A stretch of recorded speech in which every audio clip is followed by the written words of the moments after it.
ฮัลโหลครับทุกคนมาแล้วทักทายก่อนนะโทษทีที่มาช้านะทุกคนไปเอาน้ำมาก่อนนะฮะสวัสดีทุกท่านด้วยนะครับยินดีต้อนรับสู่เกมต้องเรียกว่าเกมดีไหมทุกคนเพราะว่ามันอยู่2เกมเลยนะก็สวัสดีครับยินดีต้อนรับสู่เกมของ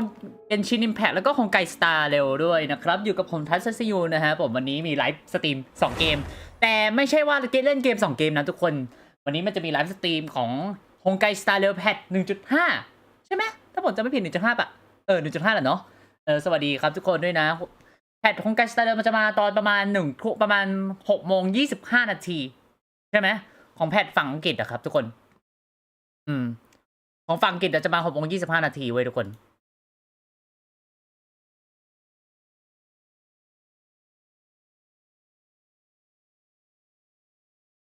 ของเกนชินมาประมาณ1:10 ครับ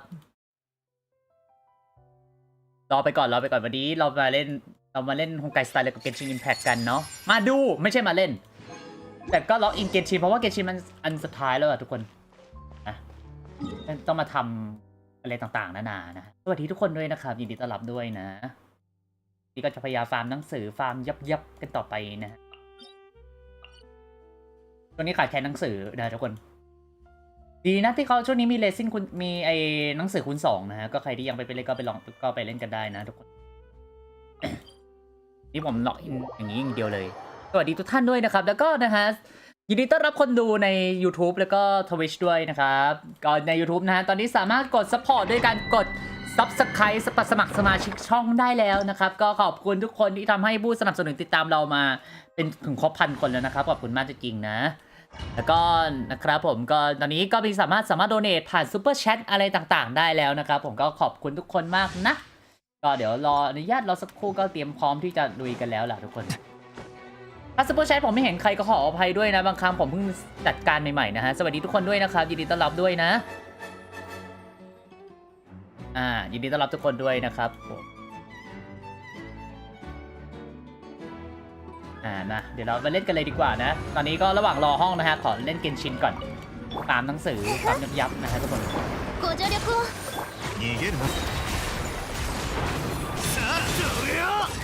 ตอนนี้ฟาร์มหนังสือยังตามของยังยับมากเลยนะฮะ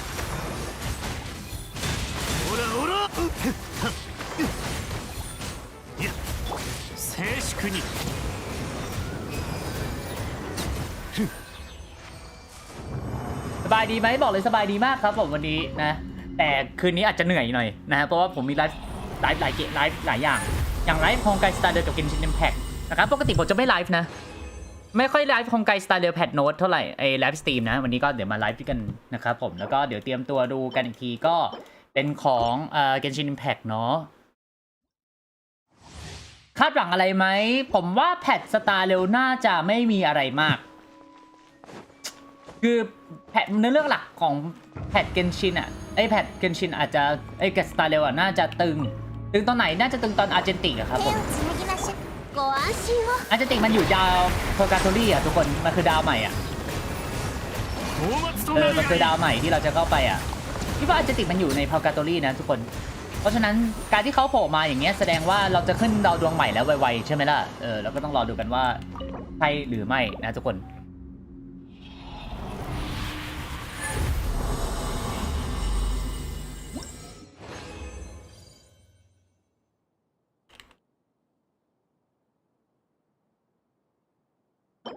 หนังสือเยอะมากดีจังสวัสดีทุกคนด้วยนะครับของสไตล์เร็วมา6:25 ครับอีกประมาณ19 นาทีเนาะตอนนี้ก็เล่นเกมเกนชินไปก่อนเพราะว่าเดี๋ยวเราต้องมาดูไอ้นี่กันต่อเลยเนาะ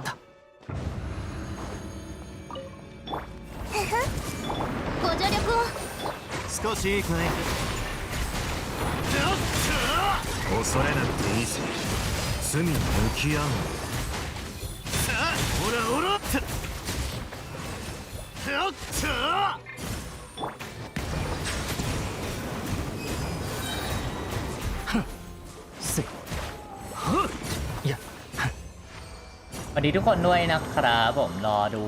ได้เลยทุกคนรอดูได้เลยผมว่ามันเนื้อเรื่องมันจะต้องตึงๆบ้างแน่ๆของเกนชินของเกนชินนะเกนชินตึงแน่นอนทุกคนไม่ต้องสืบนะก็รอกันไปก่อนนะครับผมยินดีต้อนรับทุกคนด้วยนะวันนี้ฟาร์มหนังสือทั้งวันเลยนะ เพราะว่ามันต้องใช้หนังสืออย่างเดียวนะครับผมไม่มีอะไรเพิ่มเติมเลย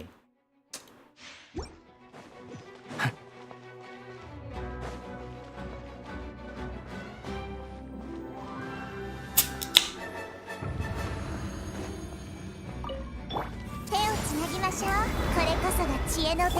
ソーランド行こう。始めよう。さあ、ほらほら。行ってください。騒ぐな、私は帰ってきた。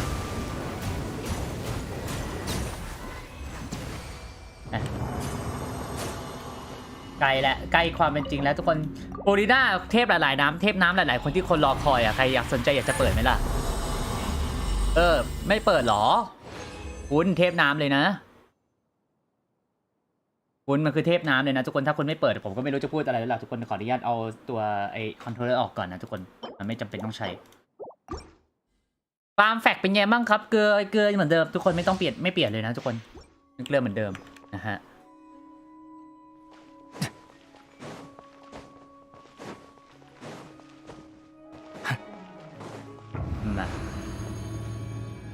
เนี่ยพอเป็นก็คือผมปัญหาคือเดี๋ยวผมว่าอนาคตผมต้องเปลี่ยนเคสแล้วล่ะเพราะว่ามันตัว USB port มัน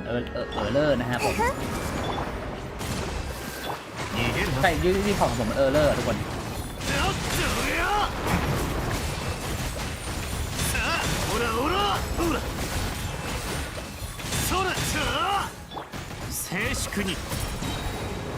ใช่มันนะฮะผมรู้เนี่ยเห็นไหมผมแปลกนิดเดียวมันก็แล้วเนี่ยเกมมันค้างนะ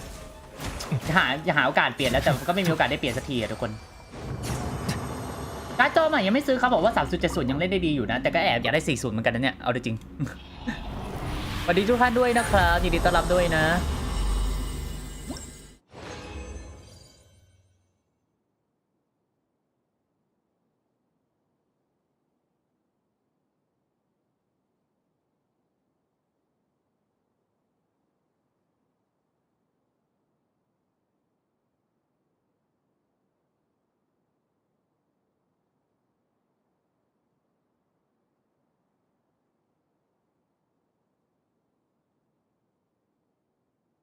ขออนุญาตแก้ไขไลฟ์สตรีมแป๊บนึงนะทุกคนผมเพิ่งได้ระบบซัพพอร์เตอร์มันก็จะรู้สึกแปลกๆนิดนึงนะยินดีต้อนรับทุกคนด้วยนะตอนนี้สามารถส่งซูเปอร์แชทได้แล้วนะครับผมส่งสติกเกอร์แบบราคา40 บาทถูกๆอะไรอย่างเงี้ยก็ได้ทุกคนนะก็สามารถซัพพอร์ตถือว่าเป็นการซัพพอร์ตผมอย่างหนึ่งนะครับแล้วก็ซูเปอร์แชทนะที่ได้เท่าตามที่เราต้องการเลยแล้ว40 บาท20 บาทอะไรก็กี่บาทก็ได้ครับแล้วแต่ที่สะดวกเนาะถ้าไม่สะดวกก็ดูเฉยๆก็ได้ครับถือว่าเป็นการดูแลขอบคุณทุกคนมากเลยนะครับขอบคุณที่เข้ามากดติดตามกันด้วยนะเอาจริงอันนี้ผมรู้สึกภูมิใจมากก็ทำมาเกือบปีแล้วนะสำหรับ YouTube เพิ่งมาได้ปุ่มพันตอนเมื่อวาน2 วันก่อนแล้วเพิ่งยื่นเรื่องทำรายได้สำเร็จนะขอบคุณทุกคนมากจริงๆนะฮะที่สนับสนุนพวกเรามาตลอดนะครับผมอีกประมาณ14 นาทีงั้นรอแป๊บหนึ่งนะ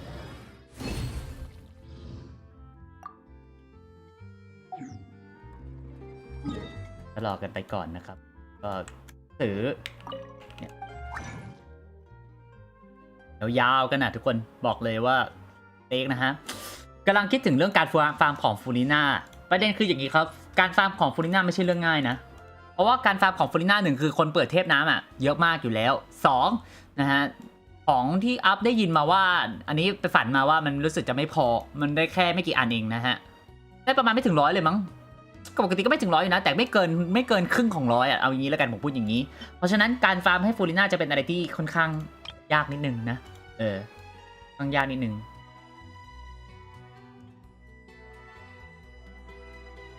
ค่อนข้างยากนิดนึง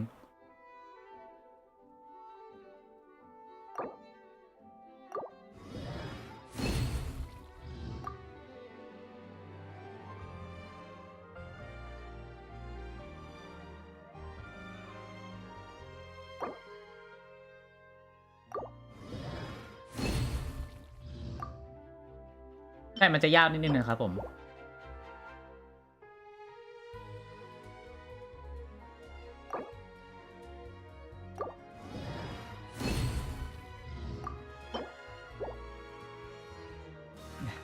ก็ไม่รู้ว่าจะเป็นยังไงบ้างก็ต้องรอดูกันไปเนาะในอนาคตว่าจะเป็นยังไงกันบ้างนะครับผมว่าโฟลิน่าน่าจะไม่เลเวล90ก่อนเลยทุกคนสวัสดีทุกคนด้วยนะสตรีมขึ้นปะเนี่ยแชทน่าจะขึ้นเนาะทุกคนยินดีต้อนรับทุกคนด้วยนะฮะในทวิชขึ้นเปล่าครับทวิชน่าจะขึ้นนะผมว่าเช็คขึ้นแล้วตลอดเลยนะครับผมแต่เสียงเกนชินเข้าเปล่าบอกเลยว่าเข้านะผมว่าเข้านะสติเสียงเกนชิน Facebook เข้าไหมไม่แน่ใจ Facebook หลังๆคงผมไม่ค่อยได้ตามแล้วเพราะว่าแชทมันมากทุกคนมันคือแชทมันเบิ้ลนะฮะไลฟ์สตรีมอยู่โอเคฝั่งทวิชล่ะทวิชขึ้นไหมขึ้นนะหวังว่าจะขึ้นนะครับผมก็เตรียมตัวดูไลฟ์กันนะฮะทั้ง3เกมบอกเลยว่าตาย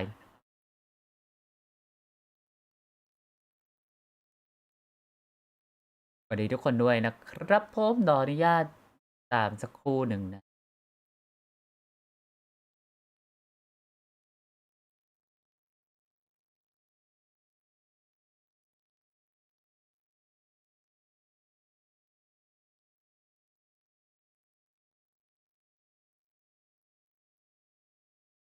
ผมไม่แน่ใจเวลาปิดสร้างรายได้อะทุกคนมันจะซูเปอร์แชทอะไรได้ไหมแต่ผมว่าเปิดสร้างรายได้ก็ได้เหมือนเดิมนี่หว่าทุกคนสักครู่หนึ่งนะเปิดนะฮะ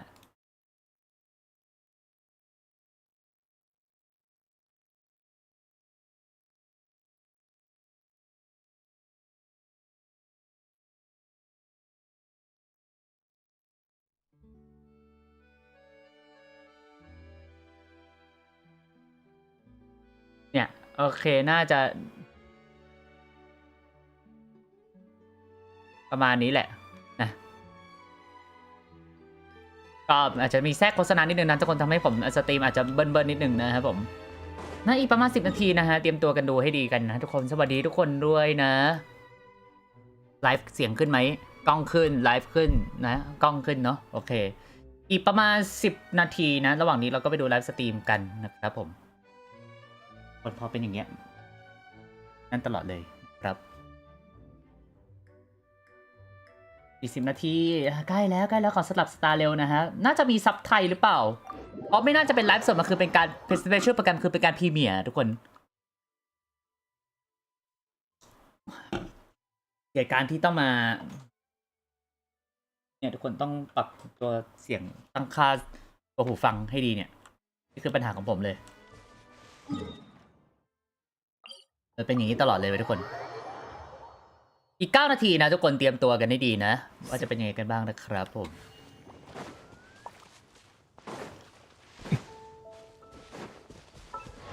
เฮ้ยพี่นิวจะเลเวล10แล้วเหรอไวจัง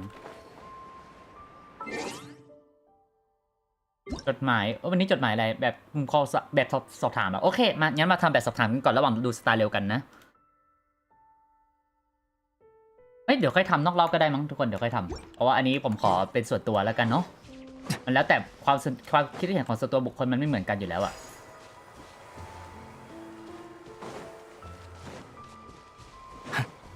ใช่ต้องไปฟาร์มดอกไม้อีก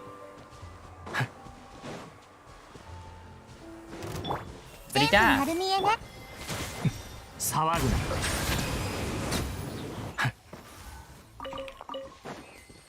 なเดี๋ยวทำเควสรายวันก่อนนะ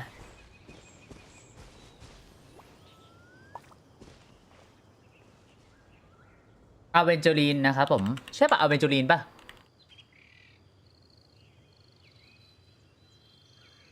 อเวนเจอรีนยังไม่มานี่ใช่ไหมอเวนเจอรีนมันคือเป็นเพื่อนของโทบาสนี่ยังไม่มาขอโทษจำผิดคนอาร์เจนติกเนาะโอเคตกนิดนึงไม่เป็นไรไหนวะ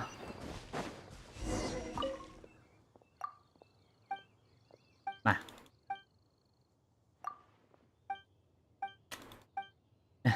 คนนี้ยังไงเป็นคนที่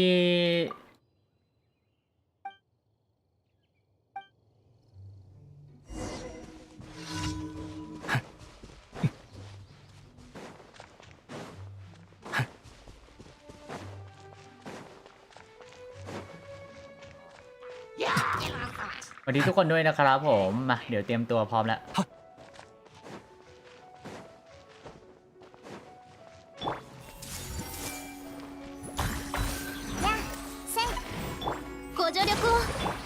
油断した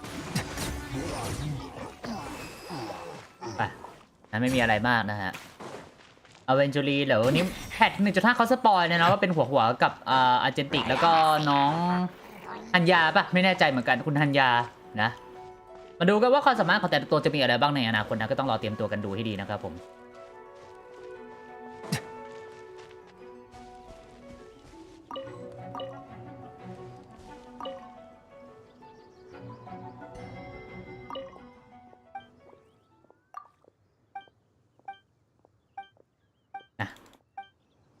อีก7 นาทีทุกคนเตรียมตัวนะครับผมผมไม่ได้ดูแพทสตาร์เรลมา 2-3 แพทแล้วล่ะมอร์นิ่งค่ะมาใหม่ครับสวัสดีค่ะคุณเอเซนะยินดีต้อนรับด้วยนะสำหรับผู้คนมาใหม่นะฮะตอนนี้ช่องผมยูทูบก็6,000 คนแล้วนะแล้วสามารถกดซูเปอร์แชทได้แล้วนะครับและสามารถกด Subscribe ได้นะเพื่อสนับสนุนช่องผมไปเรื่อยๆนะครับผมยินดีต้อนรับทุกคนด้วยนะฮะขอบคุณทุกคนมากจริงๆนะที่คอยสนับสนุนมาตลอดเนาะอีกประมาณ7 นาทีนะเตรียมตัวกับดูไลฟ์สตาร์เรลกันนะครับผมแล้วก็เดี๋ยว1 ทุ่มต่อก็เป็นชินต่อแต่ถ้าเกิดไลฟ์สตาร์เรลมันยังไม่หมดแต่เกนชินมาแล้วผมจะเป็นไลฟ์เกนชินก่อนนะทุกคนจะตัดไปที่เกนชินเลยนะเพราะว่าเกมผมหลักคือเกนชินนะไม่ใช่สตาร์เรลนะเอาจริงๆก็ต้องมาดูกันเป็นไงบ้างนะ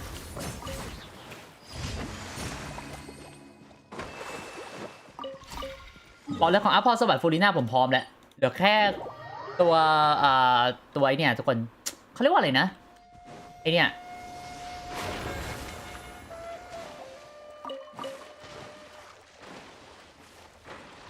เขาเรียกว่าอะไรนะตัวไอของวัสดุ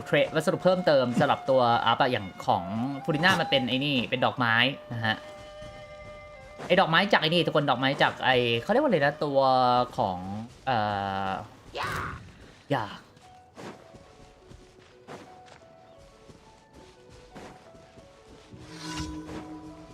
ไอ้ดอกไม้ปลอมอ่ะดอกไม้อัลเบโดอ่ะทุกคน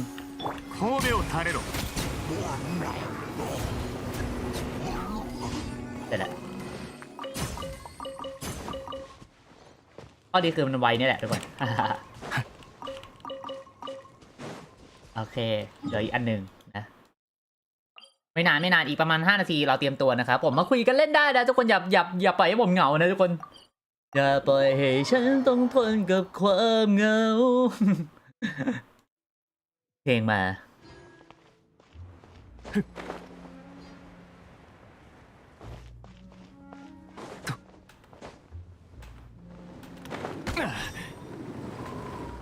潮が再び満ちる時私อยู่ดีก็ร่วงเฉยは帰ってくる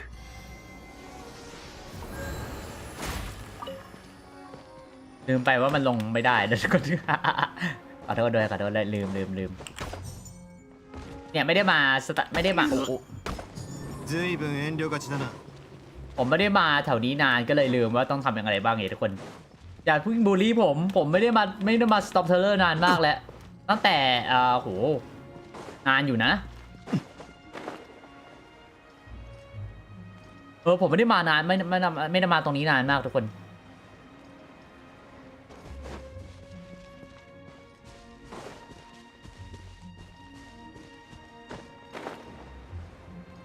เนี่ยมันทำเควสรายวันที่จริงไงอยากจะทำอย่างอื่นก็ได้นะทุกคนแต่น่าจะเสร็จแล้วแหละ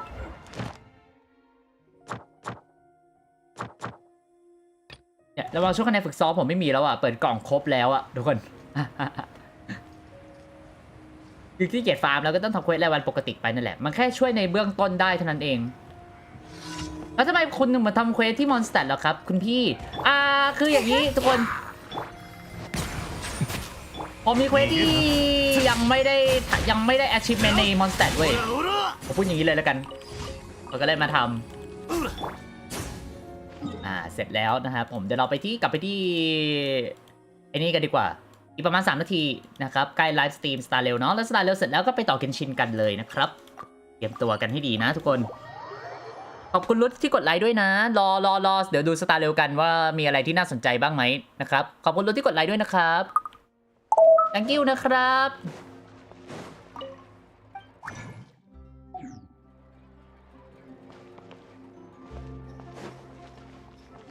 星と深淵無事今日の依頼星と深淵ก็รอดูกันนะว่าจะมีอะไรน่าสนใจนะครับผม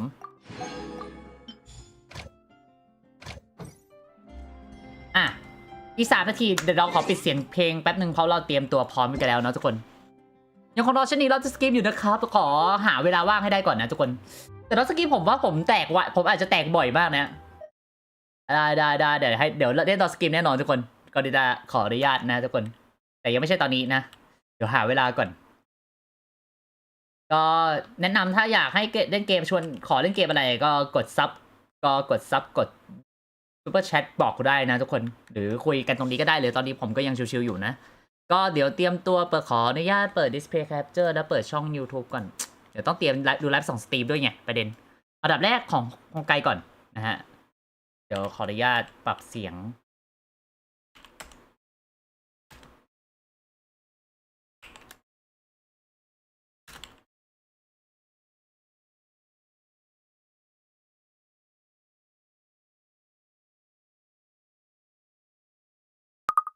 กับไม่มีสดแฮะตรงนี้เดี๋ยวรอแป๊บนึงYouTube อยู่ไหนวะขออนุญาตดูไลฟ์สตรีมก่อนน่าจะไม่มี YouTube น่าจะอยู่ที่ Twitch เนาะทุกคนเพราะฉะนั้นแล้วก็เดี๋ยวเตรียมตัวกันนะอีก1 นาทีขออนุญาตปรับเสียง Display Capture เสร็จแล้วก็เปิดเสียงไอ้นี่ด้วยทุกคนเดี๋ยวเปิดเสียง Desktop Audio ก่อนนะครับSummer of 58ก็ต่อคิวเลยเดี๋ยวใจเย็นๆทุกคนผมเป็นคนที่กลัวเกมผีมากนะเอาจริงๆแล้วอ่ะอย่าเพิ่งให้ผมได้พักหายใจบ้างบางครั้งผมไม่ได้เล่นเกมผีบ่อยขนาดนั้นนะเดี๋ยวเรามาดูกันนะทุกคนรอแชทกันไปนะฮะผมมีแต่แชทอะไรก็ไม่อยู่แยะๆกันเลยเนี่ย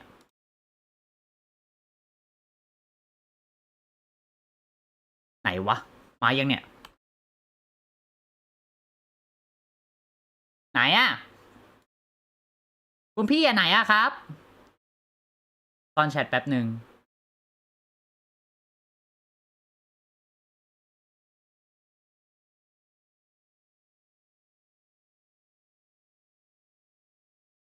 ไหนวะคุณพี่ไหนอะไลฟ์ไม่ใช่เกมผีจริงๆนะไม่ค่อยไว้ใจเลยจำได้ซัมเมอร์58นี่มันคุ้นๆมากเลยนะ ผมจำได้เหมือนเคยแอบดูนิดนึงนะแต่ยังไม่นั่นไหนว่าไลฟ์สตรีมฮะมันช้าจังเลยสตาร์เลไหนอะคุณพี่มาแล้วเหรอมาแล้วโอ๊ยกว่าจะมาเตรียมตัวดูกันนะทุกคนได้ยินเสียงอุ๊ย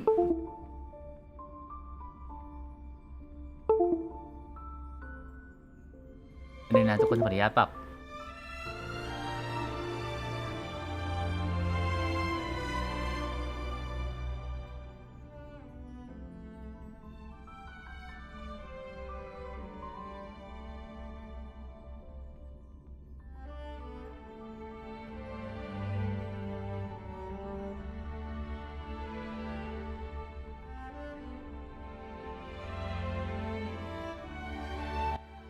มาแล้วทุกคนฮัลโหล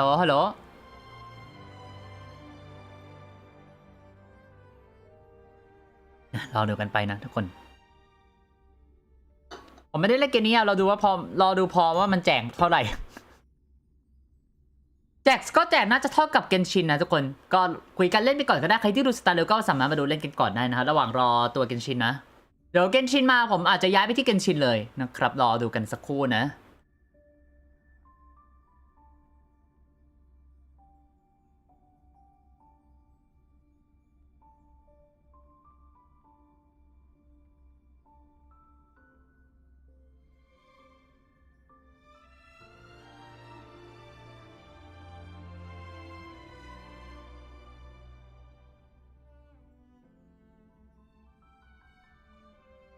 รออันนี้ไม่ได้เข้าเกมนะทุกคนมาเป็นตัวหน้าโหลดรางดาวนะทุกคนใจเย็นนะ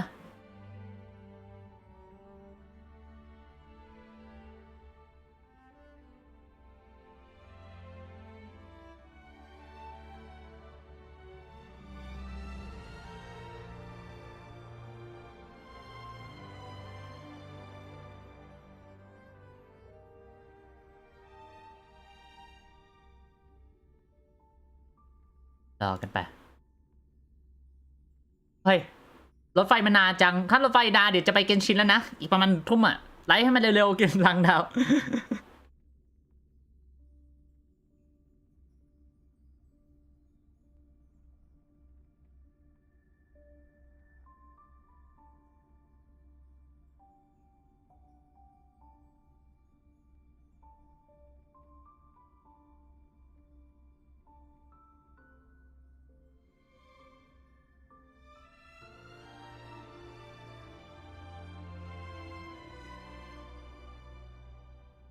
ไหนวะจอร์จซัมเมอร์ก็ไปเอมิลี่ต่อโอ้ไม่เอาเอมิลี่ขอร้องเอมิลี่อันนั้นน่ากลัวมากอะผมไม่กล้าเล่นอะเอมิลี่เคยดูแล้วรถไฟวิ่งนานจังเลยอะคุณพี่โอ้รถไฟนานเกินไปแล้วรถไฟนานมาก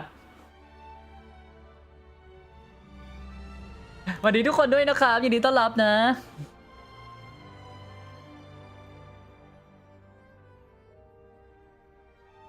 เฮ้ยรถไฟเองจะนานไปแล้ว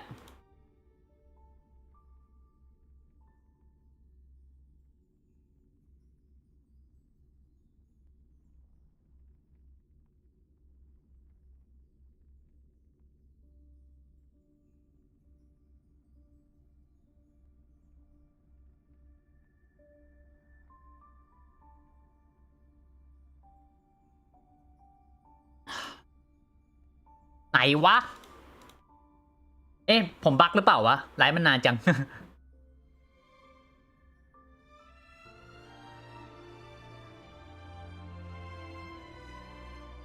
ขอไปขอรถไฟเบรกแตกหรือเปล่าครับถ้าเบรกแตกมันจะพุ่งไปยาวเลยนะทุกคนมันจะไม่กลับมานะ ถ้ามันพุ่งไปมันพุ่งยาวเลยนะมันไม่กลับมานะครับผมคุณพี่โหลดนานจังวะ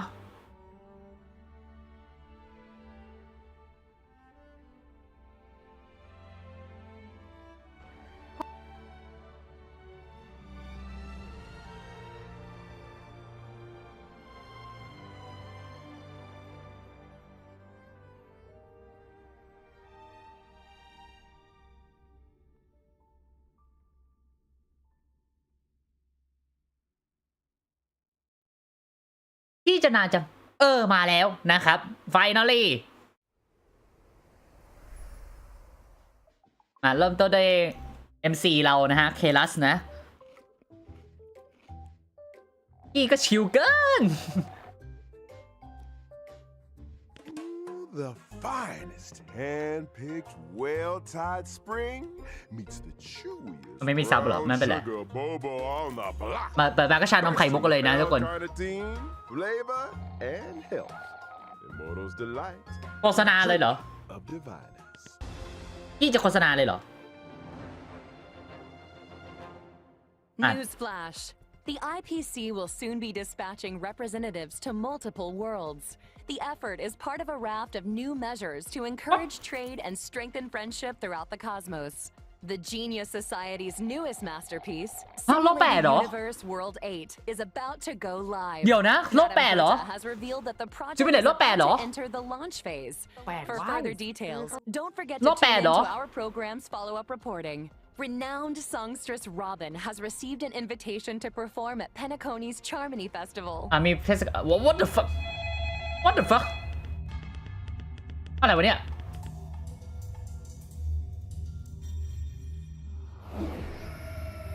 เปิดฮัลโหลฮัลโหลมันดูหนังเลย แล้วดูใครแล้วสัมภาษณ์สั่นๆกูเกิน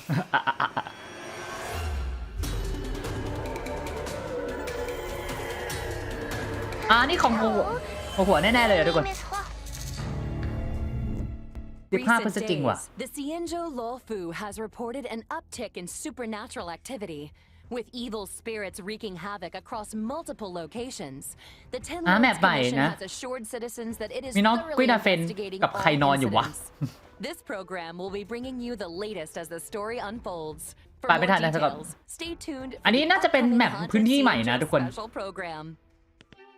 Beautiful creature, bless you for choosing to dally here. Allow me to ask you, as a fellow entity of the หน้าการ์ตูนมาแต่ไกล acquainted with the goddess Sidrilla? อะไรวะเนี่ยอันนี้ของจริงแล้วทีเซอร์ของจริงแล้วทุกคน อุ้ยรถไฟ Another anomaly in this ประเดิม show. พี่กับประเดิมเป็นอย่างนี้ด้วยเหรอพี่อาร์เจติก Since you do not understand the beauty,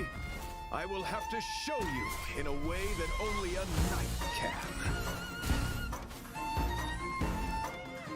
โอเคเปิดด้วยอาร์เจติกเลยเนาะทุกคน The beauty is eternal. We made it. What's up, guys? Most haunted place in the world. มาแล้วไลฟ์สตรีมกุ้ยดาเฟนนะเขาไลฟ์ดูฉาง ล่าทาผีวิน้อง Yo, what's up? You're finally here. Captain Huohua. อีเวนต์ด่วนฟูอีกแล้วนะฮะ You can just call me Huohua. น้องผัวนะทุกคนเป็นสายเฟื่องฟูนะพัดลมครับผมล่าท้าผีนะมันจะหมดน้องหัวเป็นคนที่เป็นเหมือนมีความสามารถในการไล่ผีแต่ก็เป็นคนที่กลัวผีเว้ย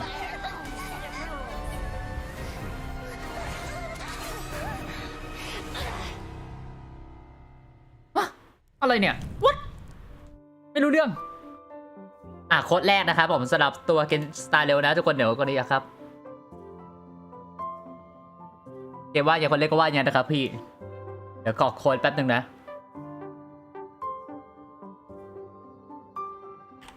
อันนี้สำหรับโค้ดสตาร์เร็วนะทุกคนไม่ใช่เกนชินนะใจเย็นๆนะทุกคนชนยินอยากไล่ผีแต่ตัวผี ใช่เป็นเวอร์ชันตรงข้ามกับชงหวินเว้ยชงหวินเนี่ยอยากไล่ผีแต่ผีกลัว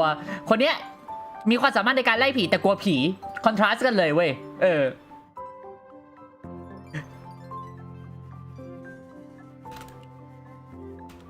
เดี๋ยวแปะโค้ดไว้ก่อนนะครับโค้ดแรกนะ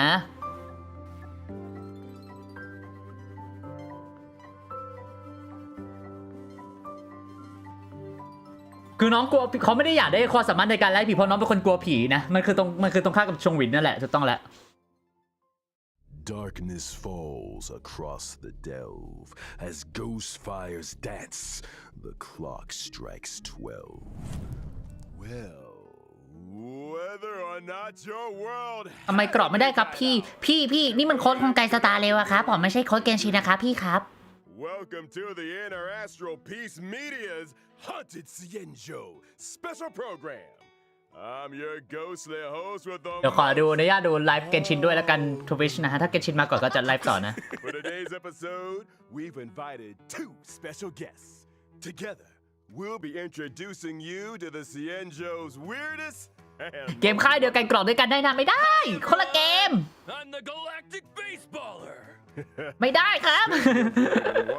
ไม่ได้นะทุกคนไม่ได้นะ Green Knife in here. It's an กรีนไนเฟนนะฮะกับอันนี้คนภาคกรีนไนเฟนกับคนภาคเคลัสนะเคลัสก็คือ MC ในเกมของไกสตาร์เร็วนะฮะ Owlbirds Haunted Cienjo special program. มาดูกันว่าในเกมสตาร์เร็วมีอะไรน่าสนใจใหม่ๆบ้างไหมนะก็เตรียมตัวกันดูนะสวัสดีทุกคนด้วยนะครับยินดีต้อนรับนะ Naturally, an anchor of my standing needs to have the best wardrobe department in town. Now, as our audience will be well aware, the Cienjo is constantly roaming the universe, and the universe is filled with the unknown. It should come as no surprise then that the law เดี๋ยวเรามาดูกันว่ามีอะไรบ้าง has นะ had its fair share of strange encounters. And speaking of strange, the trailer we just witnessed gave us แน่นอนนะครับแน่นอนในเรื่องหลักน่าจะเป็น history. ปูไปยังดาวดวงใหม่นะฮะเพลาคนนี่นะแต่ยังไม่น่าจะสู่ดาวใหม่นะเพราะว่าตอนนี้อีเวนต์มันอยู่ที่ตัวหลวงฟู Fixtral ต่อ Garden was just some old abandoned place on the Luofu. Why is รอ it มีอีเวนต์ใน suddenly เกนชิน getting so บอกโหลด much รางดาวมาจะได้เจมไม่มีทาง A while back, ต่อให้คุณบอกว่าให้โหลดรางดาวโหลดรางดาวมาจะได้คนในเกนชินก็ไม่ได้ต่อให้โหลดเกนชินมาจะได้คนรางดาวก็ไม่ได้ทุกคน were able to มันเป็นคนละค่ายมันคนละไม่ใช่คนละค่ายคนละเกมนะทุกคนใจเย็นๆนะ Fixtral อาจก็จะได้โค้ดก็ไม่ได้นะต้องใจเย็นๆนะเราอ่ะ What's แต่ถ้าอยากได้ตังค์เติมก็เติมตังค์อยากได้แบบเพชรเยอะๆก็เติมครับ result of ง่ายดี accumulated grievances. They can possess people, deceive the senses, affect the สวัสดีทุกคนด้วยนะครับยินดีต้อนรับนะ flesh. Those possessed exhibit bizarre behavior. เขาเล่าเหมือนล่าท้าผีอยู่อะทุกคนเล่าเรื่องผีนะ It's a truly frightening spectacle. But the creation furnace wasn't exactly fragile. How could it just break? Rumor has it, the Artisanship Commission's surveillance recorded a gray-haired figure in dark clothing. Huh. Gray hair, dark clothing. Did they have a baseball bat? Hey, don't pin this on me. The destruction of the creation furnace was a direct result of the Stellaron disaster. จะได้ไม่มีภาพไม่มีเสียงซับเพราะฉะนั้นผมอ่านไม่ทันนะทุกคนจะพยายามดูสรุปคร่าวๆว่ามีอะไรบ้างนะทุกคน Fixtural Garden has always been อันนี้เป็นพื้นที่ใหม่นะใช่ไหม and the garden itself is littered with suppression towers, stone monoliths, and คือไลฟ์2 เกมมันก็จะตึงๆกันหน่อยอะครับพี่ครับ enough in the day. But when the sun goes down, things get a whole lot creepier. The garden is layered เนี่ย and ตอนนี้เป็นแบบพื้นที่ใหม่สำหรับล่าท้าผีนะทุกคนเรา easy เป็น to lose your bearings. Since the Heliobi moved in, it's probably the most dangerous place on the Lafu. โอ้แต่พื้นที่ Heliobi are นึกถึงไอ้แมป experts ใน when it เกน comes ชิน to ที่มันเป็นน่ะ possession. And even the most experienced โอ้มีมอนใหม่ Raiders นะ and Arumaton spectral envoys can become their victims. เป็นผู้หญิงว่ะ You เป็น can't tell your เป็นสาว friend from เป็น your enemy. โมเดลผู้หญิงนะเนี่ยปกติมันจะเป็นแต่โมเดลผู้ชายนะ Fast. If all that wasn't enough, they say that Mara-stricken members of the Ten ในที่สุด Lords ก็มีบาลาส Commission ตักเป็นผู้หญิงสักทีนะทุกคนปกติมันจะมีแต่ผู้ชายเว้ยโมเดลผู้ชาย Advice? Keep your wits about you. Sounds like great streaming material to me. อันนี้เป็นการบุกเบิกต่อเนื่องนะครับก็รู้ประมาณเป็นบทสลับฉากอะคล้ายๆบทสลับฉากของเกนชิน Funny นะ you should mention. To most people, บทสลับฉาก Fixtural Garden was always ปา a ทุยใหม่เหรอครับไม่ใช่ strange and desolate place that rarely got much โถ่เอ้ย attention. But now that stories are beginning to circulate, the situation has changed. มา Recently, the Cienjo's online forums have been filling up with posts describing supernatural phenomena in Fixtural Garden. Everything from self-playing อันนี้คือตอนแรกผมนึกว่าเป็นอีเวนต์เนี่ยเป็นการบุกเบิกต่อเนื่องนะเป็นเควสก่อนใช่ไหม Unsurprisingly, Cienjo fans of the supernatural are loving every second. In my experience, forums aren't exactly the most แต่ผมสนใจว่า reliable แพท sources. มันเป็นอย่างนี้ Who cares? ไอตัวละคร4 ดาวมันจะยังไม่ค่อยมีเนื้อเรื่องหลักตอนที่เป็น Trailblazer, what do you think? ที่โผล่มามันส่วนใหญ่มันจะเป็นเนื้อเรื่องหลักมันจะมาเนื้อเรื่องของตัวละครมันจะมาในถัดไปเลย Firefighting, นะ quiet band performances, headstands, balancing acts, spear deflection, sword juggling, and boulder smashing weren't enough, huh? Now you're an expert in ghost hunting? Who ล่าท้า said ผี I กัน was นะ an expert? I just have a lot of transferable skills. That's all. Well, you better hope so. Speaking of which, in the brand new version 1.5 Trailblaze Continuance, a Foxian tale of the hunted, the ghost hunting แน่นอนนะฮะ squad เนื้อเรื่อง will be แพท responsible 1.5 for นะครับผม chasing down Heliobi, purging evil, resolving crises, and protecting the Cienjo. คือไปเตาของกงฉูอะครับผมเพื่อไปผนึกผีที่เขาไว้อะทุกคน With the ghost hunting squad คือนอกจาก ผีเป็นเราบอกแล้ว ต้องเป็นผี คือมันจะมีผีทุกดาวไม่ได้นะทุกคน แล้วฮาโลวีนเพิ่งจบไปนะเมื่อ 3-4 วันที่ผ่านมาทำไมเขาไม่มาแต่ช่วงฮาโลวีนตอนนี้ไม่เข้าใจเหมือนกันนะเหมือนเขามาผิดอีเวนต์ตลอดเลย Cienjo internet searches in no time. See? I knew we were on the same wavelength. In addition to Trailblaze Continuance, and together with Miss Gwen Knifin, Trailblazers will also be facing Fixtural Garden dangers in both Lafu Urban Legends and Ghost Hunting Squad missions. Cool. แล้วก็จะเป็นอีเวนต์น่าจะเป็นล่าท้าผีนะทุกคน Almost forgot to mention, during the Ghost Hunting Squad's Fixtural exploration, Trailblazers can jointly manage Gwen Knifin socials. Posting threads is a great way to เป็น create อีเวนต์ discussion นะ among Cienjo netizens โอ้ and fans of the supernatural. โอ้ I can't wait. We're โอ้ gonna น่า get สนใจ the whole Cienjo talking. Seriously. น่าสนใจนะเนี่ย Once in a lifetime material. We gotta plug it for everything. เฮ้ย it's got. เป็นสมาคมอีเวนต์ล่าท้าผีเว้ยเป็นแก๊งล่าท้าผีนะทุกคน All that good stuff. Once you get enough momentum, the fan base grows itself. โอ้ Social media stardom is finally on the horizon. มันคือมันคือ X ของเราอ่ะ X ของบ้านไทยเราอ่ะทุกคน X ในปัจจุบัน X ในอดีตก็คือ Twitter นั่นแหละ นะ อันนี้น่าจะเป็นอีเวนต์นะฮะล่าท้าผีก็ได้ของรางวัลตามที่ต้องการเลยนะมีทั้งตัวเพชรนะครับแล้วก็มีตัวไลท์โคนแล้วคนแจกฟรีเหรอ Too invested in the Cienjo for now, though. โอ้ยอยากรู้ได้คนแจกฟรีเลยแล้วคนแจกฟรีเขาคืออะไรอ่ะ It's cool. I get it. ฟรีในเฟนนั่นนะ Here's my ได้คนแจก card ฟรี if you แฮะ wanna collab. โอ้น่าสนใจนะเนี่ย Give me a shout. ต้องดูแล้วว่าได้คนทำอะไรไปบ้าง Where are we? นะครับ Socials. Increasing your account's popularity level allows you to unlock more stories and events. ก็คือทำอีเวนต์ล่าท้าผีแล้วก็ทำไปเรื่อยๆนะครับผมก็เพื่อปลดล็อกความระดับความยากนะฮะ New challenges. Not to mention, by completing limited time missions, ได้ไลค์โค้ดอันใหม่ด้วยนะครับผม obtain the event light cone เฮ้ยได้โค้ดน่ารัก over here. What do you think, Guilings? Let's give it up for Guilaifan's generosity. Woo! ไลค์โค้ดมีความสามารถอะไรผมไม่รู้เหมือนกันนะทุกคน I hope the ghost hunting squad is up to the job. Sounds like we'll have a lot on our plate. Don't worry. You might just be getting a helping hand from one of the Xianzhou's most formidable forces, the 10 ไม่รู้เหมือนกัน Lords ทุกคน Commission. They're the judges of the Mara Struck. The ต้องรอดูกันนะ arbiters of ว่าจะ life เป็นยังไง and ต่อไป death. นะฮะ When it comes to warding off evil and expelling the supernatural, ไปเป็น nobody หนึ่งผี does แล้วครับ ถ้าเกนไปผนวดปล่อยไปเป็นหนึ่งผีแล้วครับ ถ้าเกนชินไปปลดปล่อยผี คล้ายๆกันนะทุกคน mystery. Whoa! The 10 lords are getting involved? Just when I thought our stream couldn't get any crazier. 1.5 นะทุกคนไลค์โค้ด 1.5 นะครับ Excited. I'd spend some time getting to know your assignee. The 10 lords have dispatched a trainee judge to assist the ghost hunting squad in investigating the Fix Your Garden situation. Trainee, huh? As long as they're confident in their abilities. ยังไม่บอกความสามารถของตัวละครเลยนะ ก็รอดูกันไปนะ นี่ไงพูดถึงบอกความสามารถตัวละครก็บอกเลยนะครับผม นี่เห็นไหมน้องเขากลัวผีนะ แต่มีความสามารถในการไล่ผี น้องตบผีได้ตรง แล้วก็ฮิลนะฮะ อันนี้คืออันติของน้องเนาะ Huahua is a wind type หัวเป็นสายเฟื่องฟูธาตุลมนะครับ trainee judge of the 10 lords commission. Wait, is her tail on fire? Those are the spookiest looking flames I've ever seen. Yeah, does being on fire help with ghost hunting? What are you two whispering about? Nothing. Just beginning to doubt her credentials. How did this little girl become a judge in the first place? Good question. Huahua is essentially a magnet for evil. Something that comes in super handy for the 10 lords commission. They couldn't believe their luck. Sounds qualified. น้องน่ารักมากดูนะเขาก็กลัวผีน่ารักมากเลยลูก Comes in all shapes and sizes. The key is to bring the best out of everyone. Still, to her, ทำไมถึงมี2คนฮะทำไมคนภาค2คนเหรอครับ คืออย่างนี้ครับ มันจะมีคนภาคของตัวน้องหัวเองกับคนภาคตัวไอ้ที่ผีไอ้ตัววิญญาณไอ้ตัววิญญาณของน้องที่อยู่ในตัวของน้องอ่ะyou know the deal. Well, มีคนแซวว่าเป็นซูโครส running into ghosts. เอาจริงมีคนแซวว่าเป็นซูโครสเหมือนกันนะทุกคน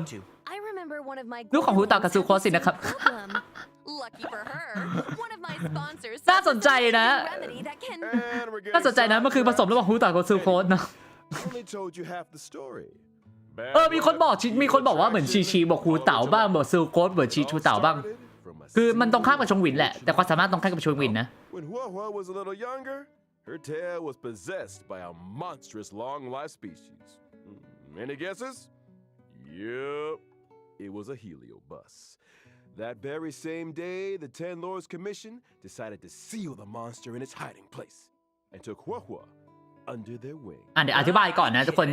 ผมไม่แน่ใจนะ แต่อันนี้ผมถือว่าขออ่านเลยแล้วกันนะครับ ตัวสกิลความสามารถของน้องนะครับจะคือเป็นการล้างสถานะของเพื่อนตัวเรา1คนแล้วก็จะเป็นฮิวตามฮิวเพื่อนร่วมทีมนะฮะไอ้ก็คือล้างสถานะให้เพื่อน1คนแล้วก็ฮิวเพื่อนร่วมทีมด้วยแหละตามแม็กคิดพีสูงสุดของหัวนั่นเองนะครับผม Was seen as a potential weapon of war. But she's just a baby. How could a scared little Foxian girl ever take on the responsibilities of the 10 lords? ง่ายๆก็คือฮิวล้างดีบัฟเพื่อน1คนแล้วก็ฮิวเฮดพีให้เพื่อนคนนั้นนะฮะแล้วก็เพื่อนร่วมทีมที่อยู่รอบๆข้างด้วยเนาะนั่นเองนะฮะสกิล E นะฮะ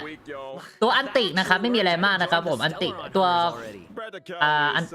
ติเมทนะครับจะเป็นการรีเจนเอเนจีให้กับเพื่อนร่วมทีมทั้งหมดยกเว้นตัวเราเองนะแล้วก็เพิ่มแอทแทคของเขาโอ้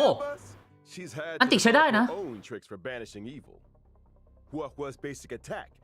เนี่ยฮะทุกคนอันนี้คืออธิบายผมไปดูมาอันนี้ดูความฝันมานะทุกคน Kind of looks like her tail is the one making the decisions. อันนี้คือเขาตีปกตินะครับ Talisman protection, Huahua bravely brandishes her banner, ทรัพยากรของคุณพ่อหูเต่าและได้ความขี้กลัวจากคุณแม่สื่อโค้ด ใช่เหรอ Are you sure she's not trying to surrender? What was ultimate? Tail spiritual นี่คืออัลติเมทนะครับผม generate allies energy and จะรีเจนเอเนจีให้กับเพื่อนร่วมทีมทั้งหมดนะฮะทุกคน So that's ด้วย what ซ้า a ยขวา Heliobus looks like. No wonder wonder it took the Ten Lords Commission to seal it away. when under the influence of her tail. อันติคือรีเจนเพื่อนร่วมทีมแล้วก็เพิ่มเอทีเคให้คนอื่นนะ After using her skill, she receives sacrifice life. Can grant allies นะครับรีเจนเอเนจีให้เพื่อนร่วมทีมแบบว่ายังไงนะฮะ ลาก่อนชิงหยุน เฮ้ยแต่ชิงหยุนมันเป็นสายปัญญาทุกคนมันเป็นสายบัฟนะฮะ แล้วก็มีพาร์ทของตัวด้วยว่า มันคือทิ้งหยุด5 ดาวด้วยแหละทุกคนอันติกอะ เพื่อจะได้รับการฮิวต่อเนื่องด้วยเมื่อเข้าเทิร์นหรือเมื่อใช้อันติ แล้วก็ตอนเทสของหัวนะครับแพสซีฟสกิลของน้องนะครับคือหลังจากที่ใช้สกิลนะฮะก็จะได้รับตัวสัญลักษณ์อันหนึงนะครับผมซึ่งจะอยู่เป็นนาน2 เทิร์นไอตัวสัญลักษณ์นี้นะครับ Nice moves, Huohua. Still not getting judge vibes though. จะช่วยฮิวให้กับเพื่อนร่วมทีมด้วยนั่นเองนะครับผม ไม่มีอะไรมาก คือทั้งไงความสามารถมันคือค่อนข้างยาวนิดนึงอะทุกคน I'm talking about none other than Hanya. ต่อไปนะฮะตัวละครฮันยานะฮะ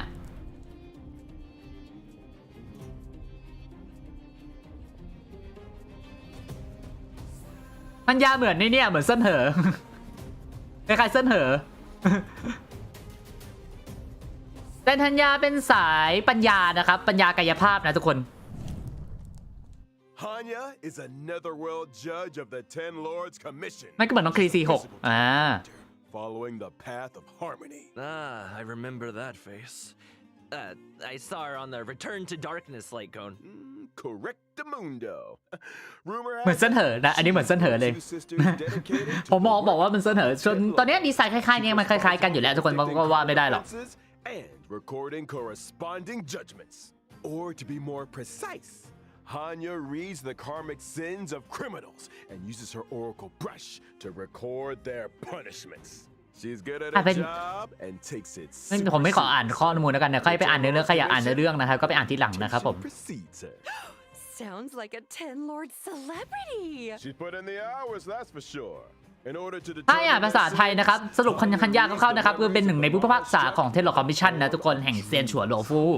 ซึ่งได้รับการแต่งตั้งจากเทนลอร์ดให้ครอบครองผู้การศักดิ์สิทธิ์ไอ้ผู้การก็คือที่อยู่ตรงนี้นั่นแหละทุกคนไม่คือมีอ่านที่อ่านความผิดบาปต่างๆและเขียนผลการไต่สวนพิเศษและบทลงโทษนะฮะเป็นเหมือนคนเขียนกฎหมายนั่นแหละคร่าวๆนะฮะนั่นแหละก็คืออันนี้ก็ไม่มีอะไรมากโจมตีปกติใช้ผู้การตีเนาะShe really lives by the pen is mightier than the sword, huh?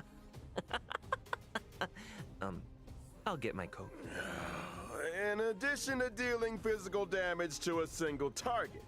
Hanya's skill, Samsara Lot, can inflict them with a burdened state. Ooh. Is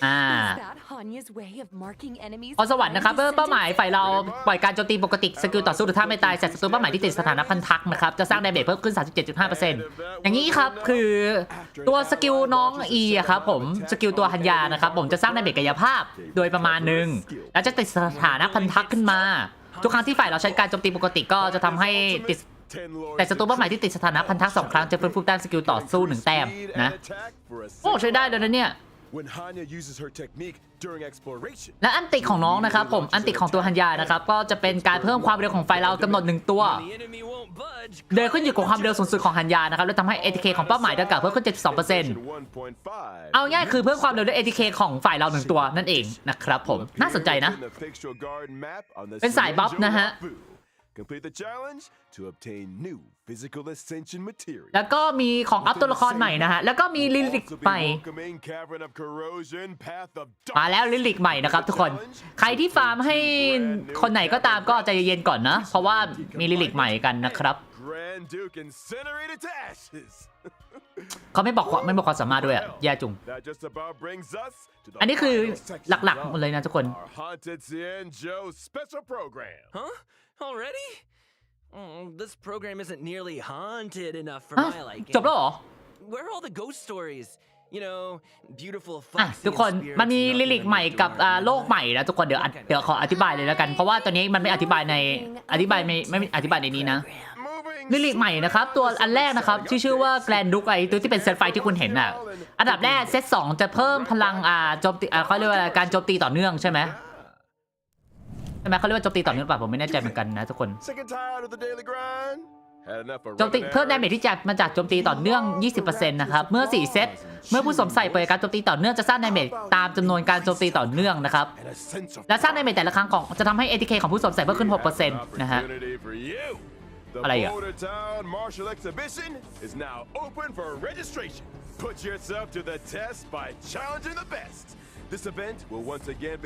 ใช่คล้ายๆอย่างเดี๋ยวก่อนนะแปลกๆนะคุณเอสเซว่าคุณแปลกๆนะเดี๋ยวกรอกโค้ดเพิ่มหนึ่ง This event will be adopting a simultaneous exhibition format. Use your fists to prove your worth. Enter I am the ultimate fighter to register your name. Could you be bold? อีเวนต์ใหม่นะทุกคนซูเปอร์ลีกนะฮะ ST8BX7 JL8 ST8BX7 JL89Z7 นะครับผมคนที่2นะแล้วก็อีเวนต์สำหรับน้องมีนานะครับผมไปตามหารูปภาพคืนนั่นเองนะครับตามล่าถ่ายรูปต่างๆนั่นเองนะทุกคนเฮ้ยน่ารักถ่ายรูป Actions speak louder than words. Miss March's memories are in your hands.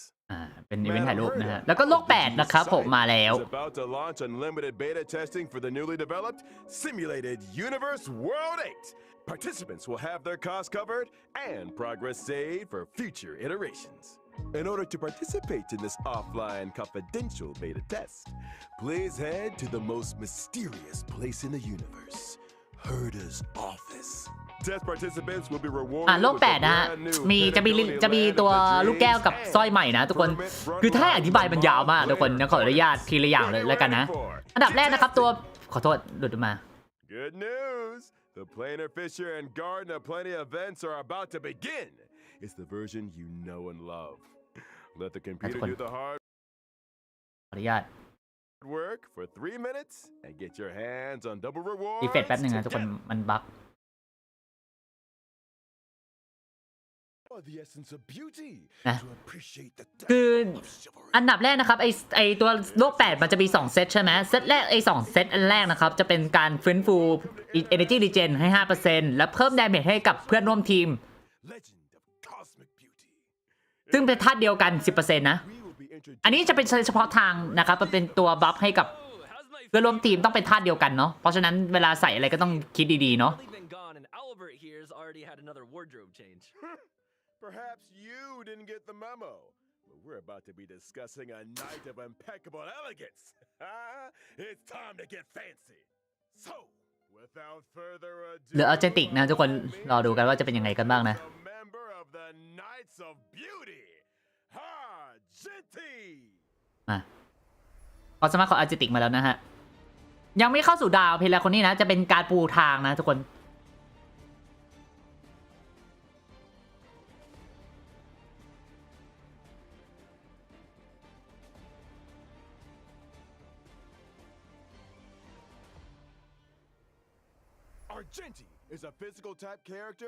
เอาจริงแวบแรกนึกว่าผู้หญิงเว้ย เหมือนเนี่ยทุกคนเหมือนเซเลอร์มูนในไวรัสคนไหนคนหนึ่งจะไม่ได้แล้วทุกคนที่บอกว่าไปคุยกับรากมะม่วงอ่ะ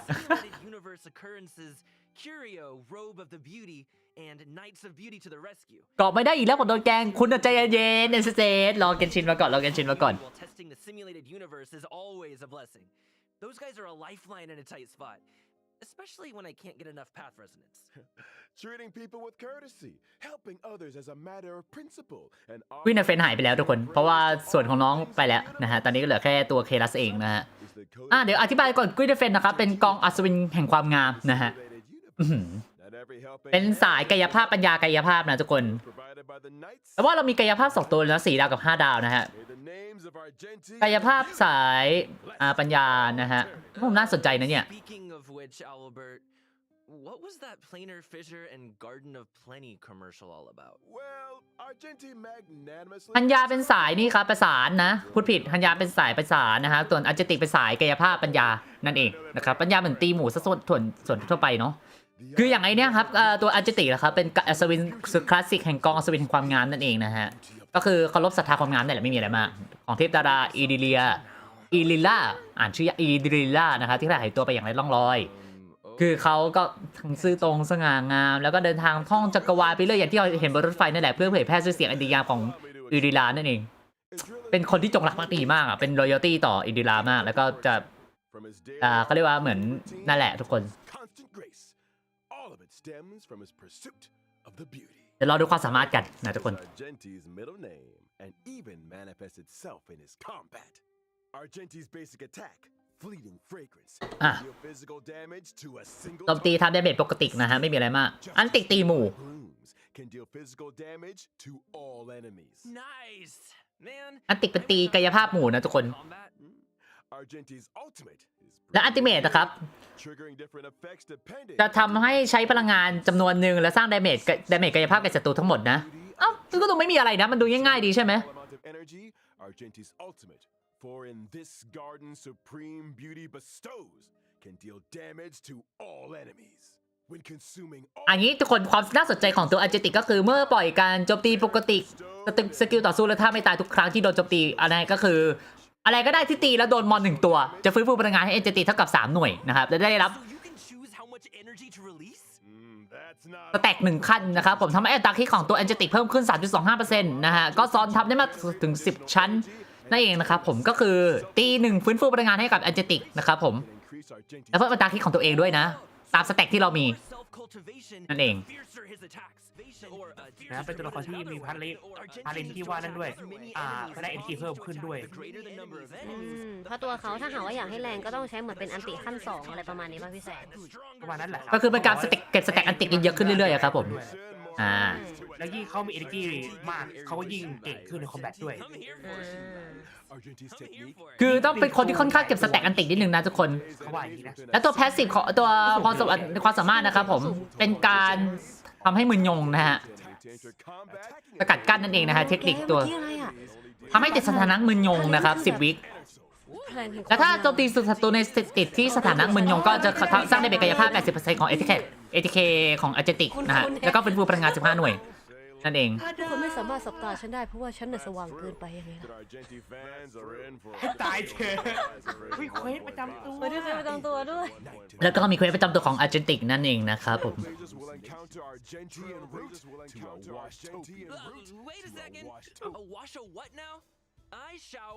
วอชโทเปียเหรอโอเคตอนนี้เกมชินอีก10 นาทีครับข้างหลังครับโอเคค่ะผมว่าเราได้ดูเตรียมตัวดูเกนชินแน่เลยทุกคนเพราะว่ามันไม่ทันแล้วล่ะPom-Pom's always cleaning up after us? It's because the train stops at Washtopias along its journey. Washtopias specialize in เฮ้ยปกสวยจังเกนชินอีก10 นาทีแล้วทุกคนรอไปก่อนAll you need to know is that the encounter with Argenti จะมาแย่งไปได้เบ็ดหลักยังไม่มานะทุกคนรอแป๊บนึงนะทุกคนครูขออนุญาตเตรียมตัวสตูดิโอแคปเจอร์แป๊บนึงนะฮะจะมาเป็นได้เบ็ดกายภาพหลักเกงรูราผมไม่ได้แล้วก็มีเนื้อเรื่องหลักของตัวอาร์เจติกนั่นเองเดี๋ยวเราได้เล่นกันแน่นอนนะฮะแต่ไม่รู้ว่าจะมาครึ่งหลังเปล่าหรือครึ่งแรกchallenges those who he deeply respects. You mean that the illustrious galactic baseballer's reputation doth precede one? ก็คือระหว่างที่เดินทางไปวอชโทเปียนะครับผมก็จะเจอคอลลิชันต่างๆแล้วเจอผู้แขกผู้เยี่ยมเยือนที่ไม่ได้รับเชิญนะฮะอยู่ที่รถไฟนั่นเองไม่รู้ว่าจะไปเจออะไรกันนะก็ต้องรอดูกันไปนะครับแน่นอนนะครับตู้แรกนะครับโอ้น้องหัวก่อนเนาะแล้วก็มีด้านเหิงเซอร์บาลกับอารันนะฮะโอเคแล้วครึ่งหลังนะคะเป็นอาร์เจติกอัญญาโอ้น้องลิงด้วยเหรอแล้วก็แอสตา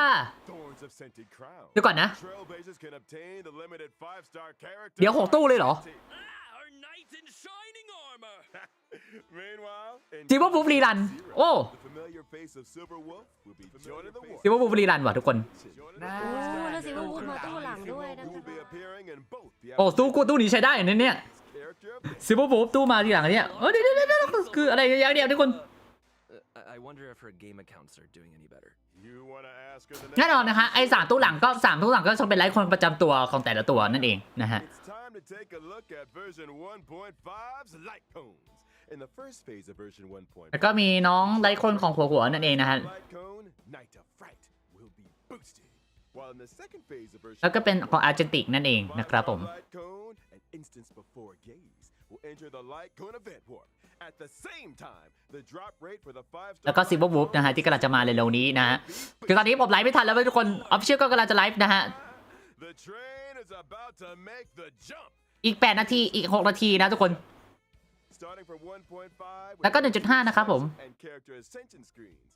Every character will have brand new voice This is a lines. different kind of arena. เวลาเลือกตัวมีเสียงแล้วนะตอนเลือกตัวจะมีเสียงแล้วนะทุกคนตอนแบบอัพพอสวรรค์อัพเลเวลก็จะมีเสียงแล้วนะตามเกนชินกันไปเลยนะครับ If a character's already fully ascended, can we still hear their line? We got you covered. All audio lines get saved in the index. You can listen แล้วก็ออดิสามารถฟังเสียงออดิโอย้อนหลังได้นะทุกคน something else. In เดี๋ยวต้องสับรางแป๊บนึงนะทุกคนผมต้องสับรางตอนนี้มันไม่ทันแล้ว Facebook feature update. If trailblazers are ever curious to check which friends have visited the express, มาดูกันว่าใครมาเยี่ยมเยือนในบนรถไฟเรากี่ครั้งแล้วนะทุกคน Such a neat idea. additionally, the Forgotten Hall will also be receiving updates in 1.5. พอกเต้นฮอลอัปเดตครับ In Forgotten Hall combat, trailblazers can now choose to re-challenge. Re-challenge? It's like this. If things aren't going too smooth when challenging a certain stage, trailblazers can choose to return to the Forgotten Hall. สามารถเริ่มใหม่ได้มันอบิสเลยทุกคนมันคืออบิสดีๆนั่นแหละ Use technique points ต้องใช้เทคนิคแต่ต้องใช้เทคนิคพอยต์นะทุกคน and your maze technique strategy, perhaps. Oh, and I almost forgot to mention, stopping and restarting a challenge in the second half of a stage doesn't mean you have to redo the first half. ก็คือรีข้างหลังได้ โอ้ดีจัง Entering the Forgotten Hall, your combat lineup for each stage is now remembered. ก็คือสมมติใครลงได้แล้วไม่ต้องไปตั้งทีมอะไรนะคราวนี้เขาจดจำไปแล้วว่าเราทีมเราลงอะไรบ้างนะครับผม For manual นั่นเองสุดยอดไปเลย Kinda update. ไม่เชื่อครับผมสุดตัวขออายากาศเสนอออกสมุดสกัด spin. The Forgotten Hall is an important system within the game. โอเค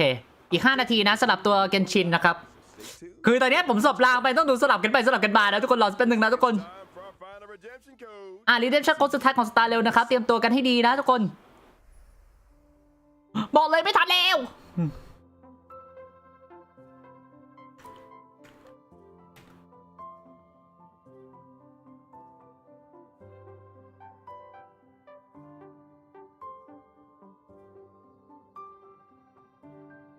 บอกเลยไม่ทันแล้วนะครับผมพยายามตามอยู่หลายๆอย่างคือตอนนี้ตามไม่ทันเลยนะทุกคนรอเกนชินนะฮะอีก5นาทีน่าจะไม่มีอะไรแล้วล่ะรอสักครู่นะอันนี้คือโค้ดสุดท้ายแล้วนะครับผมของตัวสตาร์เร็วเนาะไปเติมวันนี้แนะนำให้เติมวันนี้เติมได้วันนี้เลยนะครับก่อนที่เราจะนั่นนะฮะแผ่นนี้น่าจะเป็นแผ่นขั้นเฉยๆอาจจะมีการบุกเบิกต่อเนื่องแล้วก็มีนิดหน่อยอีเวนต์นิดนึงเท่านั้นเองนะฮะ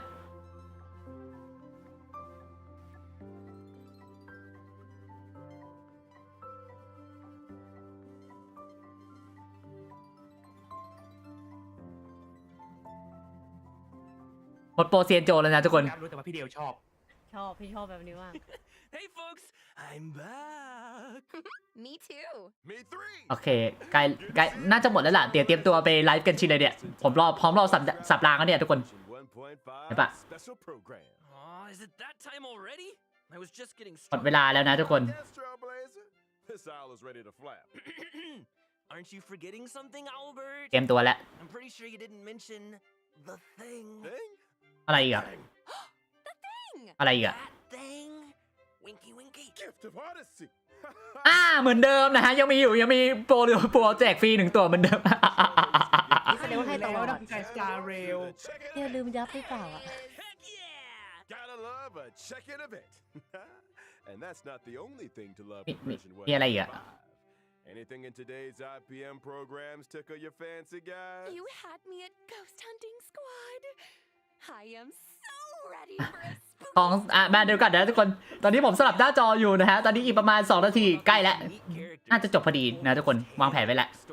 Hanya's 10 lords expertise and Argenti's mysterious search for the beauty. Can't wait to เตรียมตัวนะทุกคนเตรียมตัวให้ดีนะ And with that, trailblazers, I bid you a กรอกโค้ดไม่ได้แจ้งหมีที่ไหนครับผมแจ้งที่โคโยเวิร์สเลยครับ thank you for supporting the เป็นที่นะ IPM. See you in the next one. โอเคไปหมดราคาดาวจบแล้วนะฮะรถไฟจอดสถานที่โดยปลอดภัยแล้วนะครับผมต่อไปเราจะไปที่เกนชินกันนะครับเรียบร้อยนะเกือบไม่ทันนะทุกคนเตรียมตัวให้ดีนะเดี๋ยวผมขออนุญาต capture the flag แป๊บนึงไม่ใช่ขออนุญาตตั้งค่าแป๊บหนึ่ง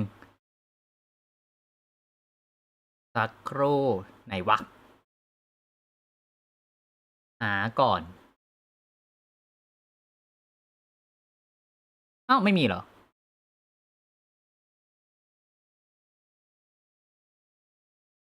แป๊บนึงนะทุกคน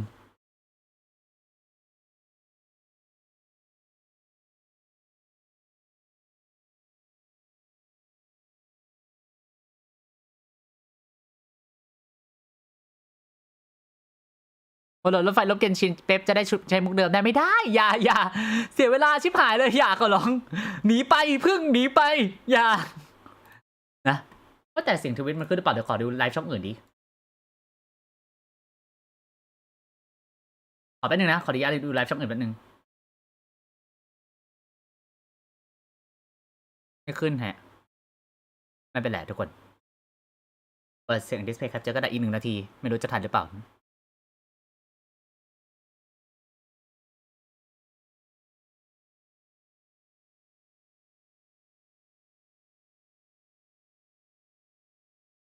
เสียงไม่ขึ้นแล้วบอกด้วยนะครับผมปุรินาสวยมากดูดีบุคลิกทั้ง3 อันเลยนะทุกคนเห็นปะ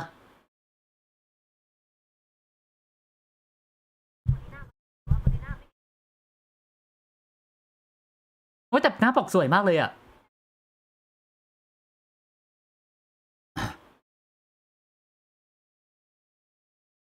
30 วิทุกคนเตรียมตัวนะสำหรับไลฟ์สไตล์เร็วนะฮะใกล้แล้วเราเตรียมตัวกันได้เลยนะทุกคนตอนนี้คือสับรางเพิ่งสับรางเสร็จนะ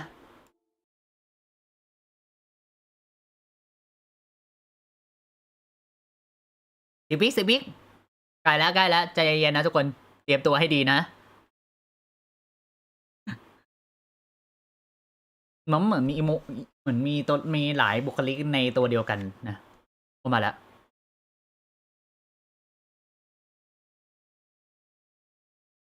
เสียงขึ้นปะ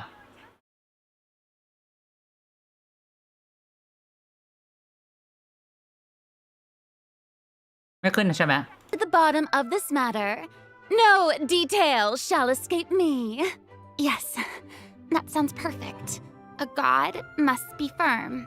A god must not allow any detail to slip through the cracks. My dear citizens, just as the will of a god remains opaque to the understanding of mere mortals, so too is truth unmoved by even the strongest of wills. I will now speak to the defendant.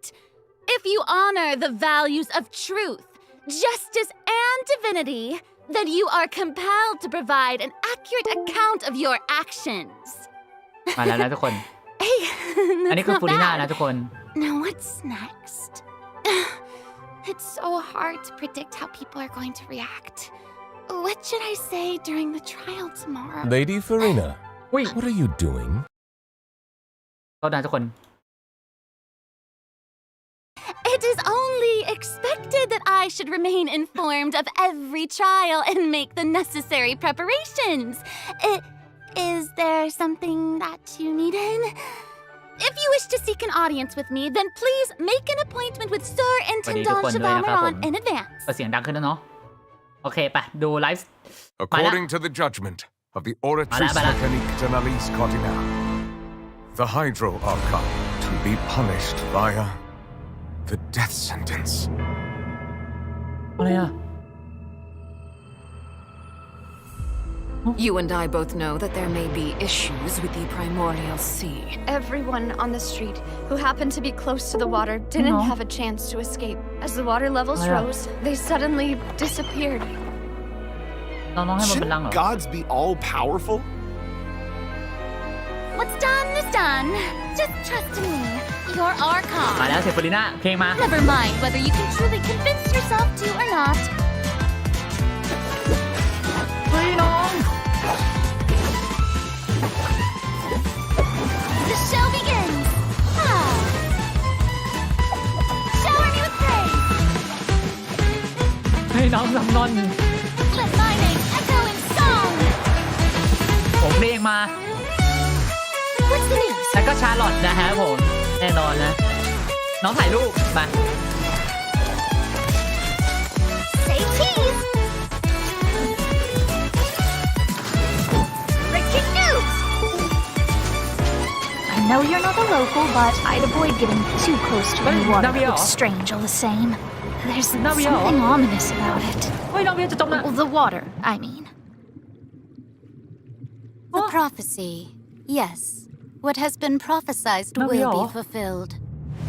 I, Marina, will use this trial to show the world the true meaning Do of not resist. justice. This judgment is fair people- and just. What is the meaning you would call You have this? never been as superficial Justice? as you have presented yourself to be. อันนี้เราบอกเควสใหม่นะทุกคน Why should we acknowledge it? Fusalo, why did you deceive us? Applaud and rejoice. Wait just a moment. This isn't right! The trial of the Hydro Archon. Seem to remember the floor will now This begin. trial is... I now understand the true purpose behind this position. เฮ้ยพี่นิว You are a devious one, Fusalo. Everyone's dead. Papa, what should I do? The prophecy that you've been fretting over should now be in full swing.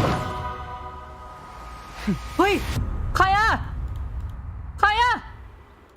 I suppose this would also be the justice that Kaya! belongs to you.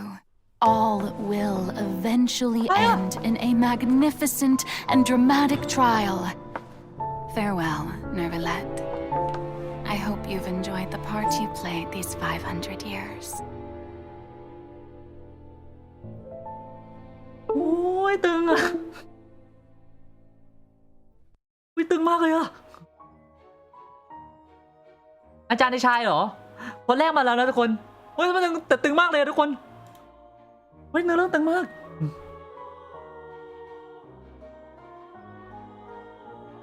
แล้วนะทุกคนขออนุญาตกรอกไปเนี่ย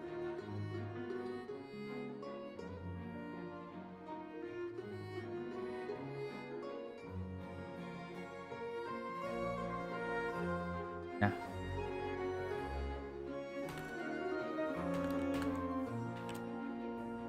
โอ้แต่เมื่อกี้ตึงมากอะตึงมาก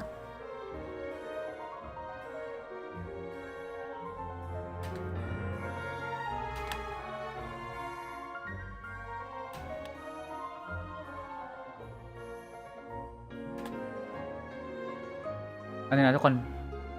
วันที่ 7ผมจะหยุด Hey travelers! Welcome Welcome to the คนพากย์ Genshin มาแล้ว Impact version อุ๊ยแต่เมื่อกี้ 4.2 ตึงมาก special จริงๆอะ program. Woo! Yay!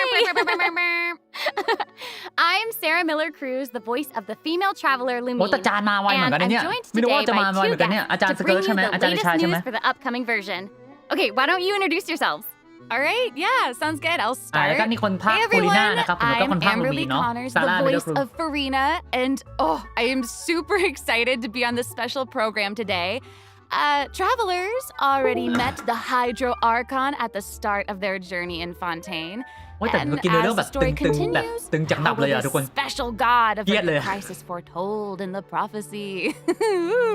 วันที่ 7ผมจะหยุด Yeah, I hope everyone's excited to see what happens next. I mean, I sure am. I'm at the edge of my seat, My name is Ray Chase, and I'm the voice of Ray Chase Novelet, นะฮะ the อันนี้คน dragon ใครรู้จัก sovereign Ray of Chase บอกเลย water ว่าคนนี้ and คนภา Udex ค of Fontaine. เอาเรื่องอยู่นะ I'm sure many of you already consider Novelet a very trustworthy partner, and I hope you look forward to seeing more of him in version 4.2. Yes, for sure. Totally. Yep. Okay, so next, let's dive into the major content that we have coming in version 4.2. In the intro, Farina said we need to make an appointment with Surintendant Chevalmaran. So, you know, she's really busy as Fontaine's Archon, and she's a pretty big celebrity at the Opera House. So, the special program team gave me an itinerary to follow, and it appears to show all of Farina's recent plans. Farina's recent plans, let me guess, she's going to be going to trial, and then another trial, and then another. Actually, that sounds about right. Okay, the itinerary seems pretty packed, so let's take a look at the first item. มาดูอันแรกนะครับผม Oh, looks like Ray called it. Wow. Yeah. เป็นหัวข้อข่าวเลยเหรอ There is nothing more important to Farina than attending trials at the Opera House. But this trial is a little different chapter from ที่ 5 ไอ้ chapter ที่ 4 เหรอ อ๋อไม่ใช่ chapter ที่ 5 I know. ตึงอีกแล้ว I keep looking at the water rushing in. I'm like, what's happening? เลยนะคะ There's ประมาณ like spotlights and like a curtain. Seems like, you know, maybe also Novelet is keeping an eye on things from behind the scenes, maybe? Very my He's God, always keeping an eye on stuff, and always just a little bit disappointed. Fair. เรื่องยาวๆแน่นอนนะทุกคน Okay, in version 4.2, travelers will get to experience Act 5 of the Fontaine Archon quest, Masquerade of the Guilty. ไลฟ์เนื้อ We'll นะ5 team ชั่วโมง up with แน่ๆแล้วถ้าใคร Fontanian ทนไหว friends ก็ to ไหวนะทุกคน delve deeper into the น้องให้น่า hurricane สง of สารมาก events and face the impending destruction foretold by the prophecy. รอดูกันไปนะ Travelers ทุกคน will gradually unveil new facts behind this crisis and encounter an evil that has been lurking in the swirling depths. Ooh. I know. I know. Swirling depths. ผมเมื่อไหร่จะ Very spoopy. เร็วๆแพทจะมาเร็วๆวะทุกคน So, you know, the prophecy in Fontaine is on the brink of coming true. And this is possibly the greatest crisis we've faced in our journey through Teyvat. Definitely. In version 4.1, we learned about this precarious situation involving the อีกที rising หนึ่งเราได้รู้เกี่ยว primordial กับ sea ตัวตนของ ตัว Novelet พี่นิเวเลต barely นะครับ arrived ผ in ม time แล้ว to ก็ hold back ที่ the มา sea หลาย water ๆอย่าง from อย่าง engulfing the ตัว fortress ป้อ of มเมลไพ Meripede, but still, the water has reached Poisson. Luckily, the crisis was averted by Navia's leadership of the Spina de Rosula. Though, we probably can't dismiss the assistance อ๋อแต่ provided นา by เวีย the ไป maid คุยกับ either. ตัวอเลคิโนแต่ Whatever เพราะว่า her อเลคิ end โน goal คนเนี้ย may be, it seems ไม่ like น่า she จะ sincerely น่า wants จะ to เพย์เบิล save เว้ยหนึ่ง Fontaine คือ from มัน the ไม่ได้ prophecy. มาร้ายขนาดมัน There's คือมัน only มี so much that we can คือ say. มันดูเด Travelers วิล will มาก have แต่ to ก็ go ไม่ได้ and ร้าย play อ่ะทุก through คน the version เท่าที่ดูมา themselves to นะ discover the clues, อเลคิโน adventures, ไม่ได้ดู and ร้ายขนาด stories นั้น to อะ come. Yes, exactly. So be sure to play through, uncover hidden truths, and witness this epic แต่ในเรื่อง chapter ตึ of งมากแน่ๆเลย Fontaine's นะ history for yourself when Act 5 of the Archon quest becomes available. Sounds good. So Yep. exciting! Right? Hey, question. Have we forgotten a pretty important character who's been missing from the Fortress of Meripede? Oh, yeah. Oh, you mean Child? Yeah. ตัวละครที่ชายมันหายไปไหน We มีคนลืม searched ชาย all over the ไอ้ fortress ชายโดน for แกะ him. Yep. I guess we'll just have to live with the suspense for a little longer. Not ideal, but it's fine. It is what it is. It is what it is. But we ผม saw แล้วจะจ Child ดตั้งแต่แรก appear วันแรก at ที่ the เขา end ต้อง of ดู the ให้ได้ใคร last ดำน้อง version ผม of จะเล่นตอนประมาณช่วง so ทุ่ม it หนึ่งเว้ย probably won't be long until we see him again. Okay, good. Okay. But we really need to talk about Farina. She's What? confronted Why? with a because she's confronted with a crisis that's tough for even one of the great elemental dragons. Of course, Fontaine will have the travelers help, but what choices will our Hydro Archon make in the face of the crisis? Well, just like the prophecy itself, all will เขา be ไม่บอกนะ revealed เดี๋ยวมัน at ส the ปอย fated time. นะครับผมทุกคน But knowing Farina, perhaps she'll have made some preparations. Once again, disappointed. Oh, yeah. No way. Come on, guys. Have some faith. Okay, to bolster เพราะว่า everyone's คือเป็น confidence การ in พยากรณ์ Farina, แปลว่าผม let's ว่า learn ฉาก a little น้ำท่วม more ไม่น่า about จะ this ท่วม one จ of a ริงๆ kind เว้ย Archon. แต่คิดว่าน่าจะเป็นพยากรณ์ที่จะเกิดขึ้นในอนาคตนะ Why are you just standing there with your mouth gaping? นะฮะ มาดู You ตัวละคร must ฟู be ลิน่ากันนะ stunned ฮะ and at a loss for แต่ words. ตัวสเปซชาร์สวยมากเลยนะ Understandable. It is I, after all, Fontaine's most beloved star, Farina. I'm on a very tight schedule, so you're lucky to even get an appointment with me. Oh my gosh, I love her outfit. Yes. Oh, and her eyes, like each of them are different. She's got these little eyelashes and her hat. Oh, You know, it's amazing. you'd expect for a Hydro Archon that she'd have the best drip. Oh. Yes. Ooh. Okay, you know what? It seems as if she's always dressed like she's about to attend a performance. You know what I mean? Yes. That's Fontaine's biggest celebrity for you. And speaking of drip, let's take a look at her combat มาดู ability. สกิลเพลย์กันดีกว่านะทุกคน Yay! Let's go ครับ Being too popular can be such a hassle. Who knew the people would adore me so much? นี่ชอบนาเวียมากเลยทุกคน ตอนแรกผมเฉยๆนะตอนเล่นคอนเควสต่างๆผมว่าผมชอบนาเวียมากเลยว่ะแต่ซี2พอ Strike a pose! อัญเชิญมอนนะฮะ Let the world come alive!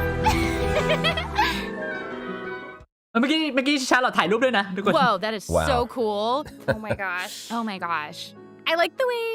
she kind of like bows. Very dramatic. Yes. Very much. It's like all of her moves are part of a performance. Yes. คือนาเวียจะจมอ่ะทุกคน look อันนี้ at คือ her เดี๋ยว elemental เราต่อแล้วกัน Her presence คุณลีน่า really fills the stage. Everyone else is just an extra.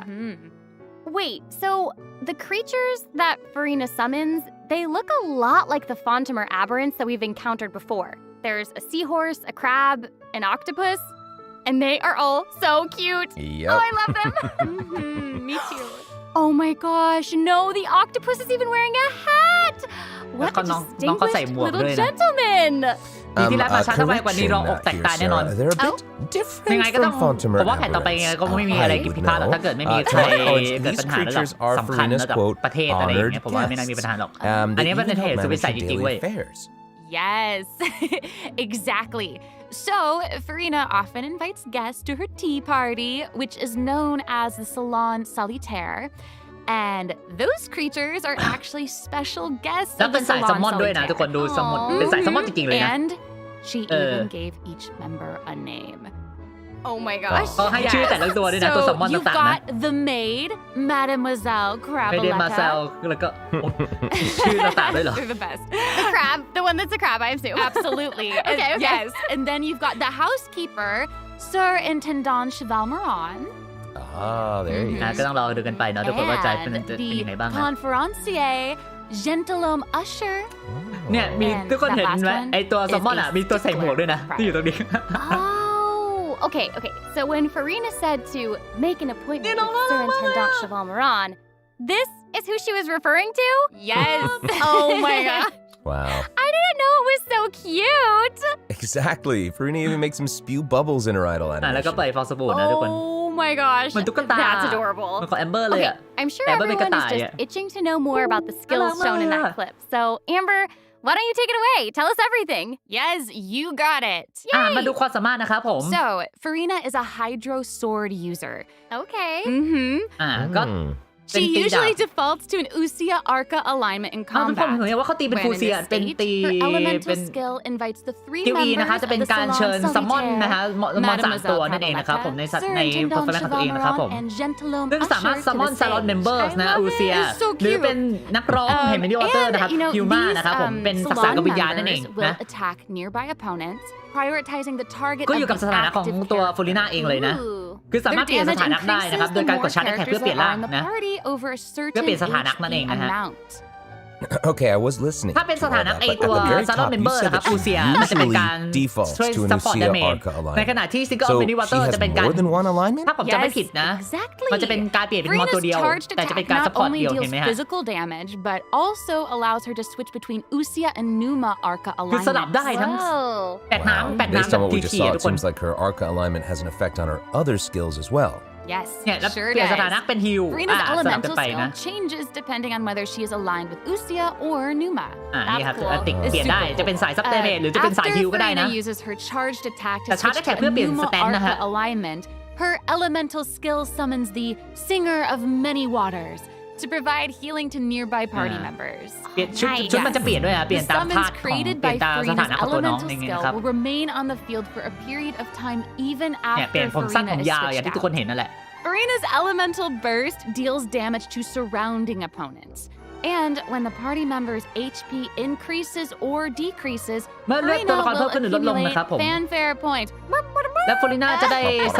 แต้มที่ว่าแฟนแฟร์พอยต์นะฮะ So Furina increases the damage and the incoming จะเพิ่ม healing damage bonus of นะ nearby ครับผม party ของตัว members based on the amount of fanfare she has. จำนวน Wow, จะเพิ่ม it ดาเมจ seems ตาม like จำนวน this แฟน fighting ๆของที่ style ตัวเอง really มีนั่นเอง suits ถูกต้อง Furina's นะครับผม character. It's very showy and เป็นตัวละครที่ unpredictable. ครบเครื่องมากเลยนะ Totally. I can already see the fluctuations in my team's HP bar. That healing Yeah. skill might come in handy. Yeah, for real. And due to her knowledge of deep water aberrants, Furina's passive talent can decrease the cooldown on abilities gained from the xenochromatic Fontamer แล้วก็ aberrants. decrease เวลาสถานะ Wow, you เวลา can ยิง say that สมมติ again. ยิงมอนอะไรอย่างเงี้ยทุกคน And that'll make เห็นไหม it ฮะคูลดาวน์ even มันมาไว easier to uncover the secrets lurking in the depths. Always the secrets. นาฬิกาต้องคิดว่านาฬิกาอย่างนี้ก็ต้อง ER ไว้ทุกคนเพราะว่าต้องฟื้นฟูเยอะ And I almost forgot. Whenever one of Furina's summons is on the field, Furina gains the ability to walk แล้วก็ on เมื่อใช้ส water. กิล E นะฮะ Oh เดิน my เดิน gosh, น้ำได้ that เหมือน is ของผมไม่ต้องไปติดเหมือนของผมอีกนะฮะ Hey, Not I egg, actually saw that Furina's outfit changes whenever she นะครับอัน switches ติ between ก็คือ archetypes. ใช้สกิลปุ๊บเดินน้ำได้สบาย นี่คือเทพน้ำที่แท้จริงนะ You're correct. It does กดสกิล change. รัวๆเดินน้ำได้ But, นะฮะ such ไม่ต้อง is ไป the ทำอะไรทั้งนั้น time นะ telepathy, I suppose. นี่คือดีซัสของแท้ไม่ใช่ของผมที่ต้องใช้อันตินะทุกคน If you want to learn more แน่นอนนะครับก็ต้องมากับเควส then ตัว be ละ sure คร to ของฟูริ accompany น่านั่นเอง her on นะฮะ her story quest, the ตื่น Animula กันไป Kuraji chapter. แต่ตกตื่นตายได้ Amazing! Okay, so next up we have another old friend to introduce. She's now able to join the traveler's party with her trusty companion, Monsieur Verite. That's right. It's Charlotte! แล้วก็แน่นอนตัวละครชาร์ลอตนะฮะ Adorable. So cute. We've known Charlotte for a while now. The traveler met her during the Summoner Summit event, which took them on an adventure all เทพ over เท Tibet. พจริงๆ Yes, นะทุกคน that's right. Charlotte's hard-hitting spirit and determination to uncover the แน่นอน truth นะฮะชาร์ลอต really นะ leave ฮะ an impression, don't แต่ they? เป็นนักข่าวประ That's จำ The right. Steamberg During our แห่ง journey in ฟอนเทน Fontaine, นั่นเองนะ didn't ฮะ she treat the traveler to a magnificent meal in order to get a scoop about Wriothesley? Though she didn't end up getting the interview that she wanted. คือเขาพยายามหาข่าวเกี่ยวกับลิสลีย์ But I นะฮะ don't หรือลิ think ส that ลีย์ will นะฮะแต่ก็ deter ไม่ได้ข่าว her. ใหม่ She'll นะฮะ always be in search of the truth. The world is her treasure chest, and only her camera can determine its contents and the truths they contain.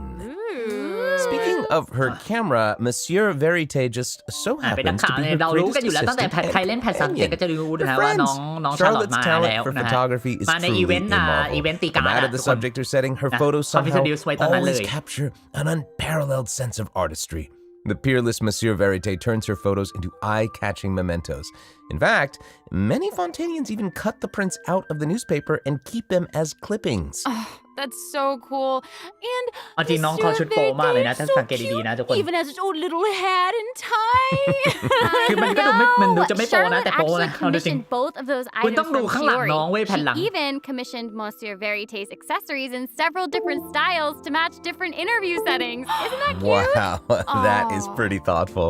I suppose that just shows how much Charlotte cherishes her own Monsieur Verite. Yes, it really does. Okay, let's go ahead and take a look at Charlotte's character showcase, shall we? มาดูตัวละคร Yes. มาดูความสามารถของตัวละครกันดีกว่านะ If you keep your eyes peeled and your mind engaged, you'll find there's always a new story nearby just waiting to be discovered. เนี่ยถ่ายรูปยิงนะถ่ายรูปยิง ชอบอ่ะน้องถ่าย Say รูปแบบ cheese! น้องถ่ายรูปอ่ะแล้วแบบเช็คอ่ะ Breaking news! แล้วก็ปล่อยสกิลอันตินะฮะ Wow. Oh, ถ่ายรูปแล้ว amazing. ทีนี้จะเป็นรู้สึก She เป็นดา is รา really อะไรอย่าง like เงี้ย moving around. Yes! Honestly, it's just what you'd expect of a reporter for the Steambird. Even her combat skills involve taking photos. Isn't that cool? Yeah, and Makes then, like, sense. what a lively character. Her combat moves, like I was saying, she's moving around. They're super dynamic. ก็คือมีนา It เนี่ย seems อะไร like เป็น she's คนท่าน้ำแข็งเหมือนกันด้วยนะ always on the move. แต่มีนาเขาเป็นธนู Who's on อันนี้ the mark? ชาร์ลอตเป็นนักสืบเวทนะ Charlotte is an expert at applying the skills and talents that she's developed as a reporter to other areas of her ฉลาดมี life, ความ and สา that มารถนะ includes ครับในการทำ damage combat. ศั With ตรู her นะฮะโดย trusty ใช้สกิล companion, นั่นเอ Monsieur งนะครับผม Verite, she captures enemies from all angles, เนี่ย unleashing กดสกิล E attacks ปุ๊บมันติด while สถานะ discovering นะ and ทุกคนแล้วก็ exposing กดตี their ปกติ weaknesses. มันคือคล้ายๆดาฮิดักนั่นเอง Honestly, I would expect เป็นดาฮิดักสีดาว nothing less from one of Fontaine's most famous reporters. แต่เพิ่งเห็นว่ากด E ปุ๊บมันรีเจนนะไม่ใช่แบบต้องตีแล้วมันรีเจนนะทุกคนมันไม่เหมือนดาฮิดัก More นะ you know, I guess. มันต้อง E ก่อนแล้วรี here's เจน some cool stuff. Charlotte's elemental skill applies แต่ snappy สแตนไม่ silhouette ได้ to ไกลมากนะ opponents ทุกคน caught within the แต่ E นี่ viewfinder คือ E over ครั้ง time. กับสามารถกดสแตน During ได้ this effect's นะ duration, marked opponents will ในด่านน้ำแข็งดีๆ intermittently นั่นเอง take damage. น่าสนใจมากเลยนะเนี่ย Holding Charlotte's elemental skill strengthens these effects and applies focused impression to เห็นไหม opponents instead. Now her elemental burst creates a news flash field that continuously restores HP to party members within Ultimate its นะครับ range. เป็นการฮิลให้ Monsieur เพื่อนร่วมทีม Verite, นะครับผม he's also going to join in and intermittently attack opponents during the duration of the ability. As an experienced reporter, Charlotte is an expert at adapting her methods to match the needs of her target. When paired with Fontaine ก็คือ characters, ถ้า Charlotte receives อยู่ a กับ healing ร่วม bonus. ตัวร่วม When ตัว paired ร่วม with กับทีมฟอนเทน non-Fontaine ด้วยกัน characters, ก็จะ she ทำให้ receives damage a cryo ก็ให้ damage ฮิลลิ่งโบนัส bonus. ของตัวชาร์ลอตเพิ่มขึ้น Now แต่ถ้า that เป็นเพื่อน is ต่าง not all. เพื่อน There ต่าง is โลกเพื่ more. อนต่างเมือง During นะอย่าง the ก็จะเพิ่ม 4.2 special attack event, นะฮะ travelers can complete a quest to receive a special gadget called the zoom lens. When Charlotte activates the zoom lens, it will Ooh. trigger her passive talent called first-person shutter. Oh my gosh. When you amazing. hold her elemental skill, the gadget will cause you to เนี่ย enter photo mode instead. That is so คือมีการถ้าใครมีการเช็คกล้องอยู่แล้วใช่ไหม That ก็ is ซูมได้ใช่ไหม super rad, and you know, I have a ดี feeling จังเลยอะ some super cool pictures เล่นกับ are พี่ลี่สนุก gonna แน่นอน come ทีมเฟรชนะทุกคนมันแน่นอน We are going to provide more information about the zoom lens and how to use it during the event ได้ถ่ายรูป overview แล้วทุกคน portion. So, Farina and แน่นอน Charlotte นะครับ will both be featured in ตัวน่า version กลัวมาก 4.2 event wishes. ตัวน่ากลัวมาก In the first half of version 4.2, ตู้ฟลูริน่า we'll กับ have ชาร์ลอตอยู่ event ด้วยกันโอเค wishes เพราะก็จะแต่หมอใบ showcasing เนี่ยนะ Farina and Baiju. During this time, Charlotte will also receive a huge drop rate boost. Huge boost. Huge boost. A new 5-star sword, Let's go. Splendor of Tranquil Waters, will be featured in the weapon event banner. Huge sword. นะครับผมแล้วก็ดาบใหม่นะฮะที่อยู่ในตู้เดียวกัน And นะครับ in the แล้วตู้ second ข้างหลัง half ไซโนะ of กับอายา version โตะฮะ 4.2, we'll have reruns for Sino and Ayato. ไซโนะกับอายาโตะน่าสนใจนะเนี่ย Let's take a look at what other information we can learn ทำไม from ไซโนะกับอายาโตะ Farina's มาครึ่งหลังว่า itinerary. น่าสนใจเหมือนกันนะเนี่ย It looks like she's investigating something. Oh, there's even a report attached. Tell us what it says. Okay, I will. It says, strange แล้วบอสใหม่ rumblings นะ have บอส been นาบาน heard in นะครับผม the depths of Fontaine's water. อันนี้เป็นนิวบอสนะเป็นบอสรายสัปดาห์นะทุกคน Oh, it's here already? Oh. Look at that. Well, Oh my fucking God. It looks like it's in อะไรวะ a เนี่ย sea of pink and blue stars. That's so pretty. Oh, I remember this ใคร well. จะกด I เอาวันนี้ recognize เสียว this เหมือนกัน well. นะโดนนัก Wait, เขียนน่ากลัวมากนะทุกคน isn't this the whale that the traveler saw in Child's Wow. vision at the end of the version 4.1 Archon quest? Yep, it's the same one. After ravaging its way through the primordial sea, this otherworldly creature has at long last broken the seal and descended upon บอสลี Fontaine. ลาว่ะทุกคน It's Oh my it's freaking real God. big. น่ากลัว It, อลังการ it มาก feels like it ค might อมผม even กระตุก burst แน่นอน right จัง through ห the วะนี้นะ screen. Oh, I hope not. I get this feeling that this isn't the type of opponent that we can just brute force our way through, you know? ได้น่าจะใช้ลิง Exactly. ใช้ In the กำลังลิง first ได้นะ phase, ทุกคน it will use its gigantic size to target the traveler with massive AoE attacks from all directions. Dodging is definitely your friend with this one. อันนี้ต้องดอชให้ได้นะทุกคนระวังให้ดีนะ Okay. So there also seems to be sort of a progress bar โอ้แต่ทีม next น่า to จะ the ใจเป็นทีม boss's บลูม HP แฮะ bar. แต่ What's เข้าใจ that? นะหมอไป Okay. นายีดัก Since นิว we เดตแล้วก็ can't ฟูริน่า outfight it, we'll have to Team roomชัดๆ outsmart it instead. The creature just freed itself from captivity and is brimming with anger. What the So if you can find a way to capitalize on that anger, อ๋อใช้ perhaps ฟอน you'll เทน also ตัว find ละคร its ทำลายเหรอ weaknesses. น่ากลัวมากอะ Oh, okay. Wait. Is What the somebody being? Is it? Uh-oh. Is it even possible to survive something like that? I guess here it is. Ooh. This is an entirely different space, it looks like. อะไรอะ And there's a new enemy here with a massive sword. Oh, these summoned creatures also look vaguely familiar to me. I wonder what the deal is with all อะไร of อะ this. Perhaps defeating this mysterious enemy Ooh, within this อลังการไป space แล้ว will be the key to defeating the whale. Travelers will need to experiment for themselves. Ooh, โอ้น่ากลัวมาก All truths will be revealed in version ครึ่งหลังมันจะเป็นตีบอลอย่างเงี้ย Well said. Oh man, อยาก this รู้อะไร boss เพิ่มเติม looks ก็ really เตรียม really ตัว tough. ไลฟ์นะฮะ What happens if we for some reason can't defeat it? Ooh. Okay, this update actually helps with that problem. Starting from 4.2, an option will appear on the challenge failed screen to lower the difficulty of the boss if travelers are struggling to defeat them during a main quest. Hopefully, this เฉพาะในเควส provides นะครับ a ทุกคน smoother gaming experience for travelers to enjoy. ลดความยากระดับเควสนั่นเองนะทุกคน Now we don't need to worry about getting stuck while trying to advance the main story. Totally. น่าจะยากนะ Hey, that was เขา a ยังบอ lot ก of เลยว่า information, มันค่อน wasn't ข้าง it? ยาก Can นะ we take a short little break while we have a อันนี้ look พี่ at นิ the ฟูรินะ second ก็จบทุก redemption คนแล้ว code, maybe? Yeah. Ooh, yeah. อะไรก็เกิดขึ้นได้นะ ถ้าเราไม่ประมาทนะคนที่ 2 มาแล้วนะทุกคน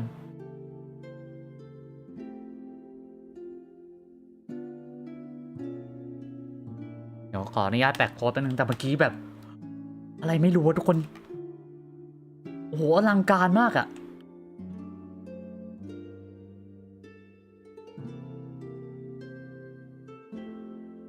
อลังการมาก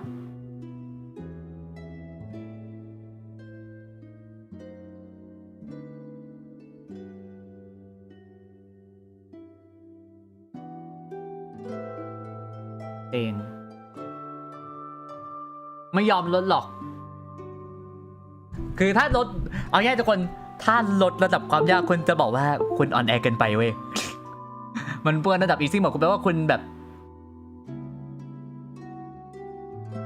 นะเอาง่ายคือเป็นหยาบนั่นแหละคุณเรา Hello, travelers. Welcome back to the version 4.2 special program. Hello. Hello, hello. ยังไม่จบนะทุกคน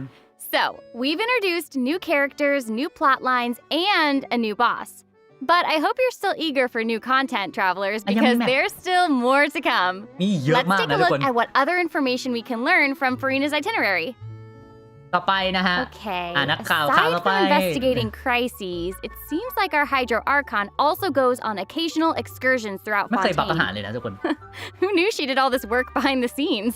แน่นอนนะครับก็ไอเดียใหม่นะฮะ Well, you know, maybe she's just using it as an excuse to scout out a About place Lake for Lai แล้ว one ก็ of Coffee her Forest tea นะฮะได้ป่ะ parties. Farina มี and ทั้ง excuses. ทะเลสาบและป่า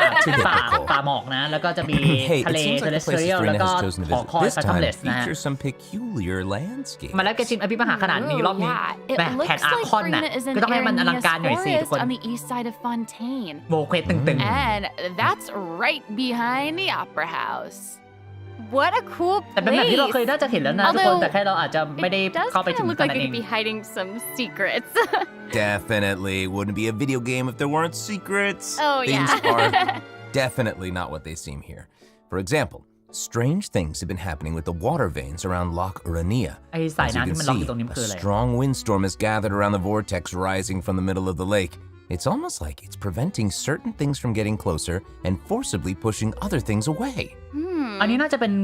ของ And ฟูริ take a น่า look at ป่ะ this, the foggy Furina ป่ะ forest path. That fog is really thick. Yeah. That's why they call it the foggy forest path. And what about this area? The weeping willow of the lake. Ooh, Wala niya. it looks all withered and And spooky. the water doesn't look สู้นะขอให้ฟ้าไม่ได้ขอให้โดนนะทุกคน right. Like it's cloudy or something. Do you see that? Yeah. Exactly. It seems like Farina also realized something was off. It looks like she headed underwater to investigate. And what did she find? A number of contaminated What the- bacterial mats. Uh-oh. Oh my Speaking of, there are always new things to discover beneath Fontaine's waters. In this update, we'll encounter a new type of Fontamer aberrant, the xenochromatic ball octopus. Ooh. Travelers can borrow its abilities to cleanse away the contamination clots and contamination cores from the bacterial คือ mats. เป็นสิในส Pretty นามเหรอ cool. In addition, with the help of a special แล้วก็มีอุ device, ปกรณ์ใหม่ travelers will be able to use this creature's abilities on the surface as well. They may be the key to solving certain puzzles or perhaps even powering certain objects.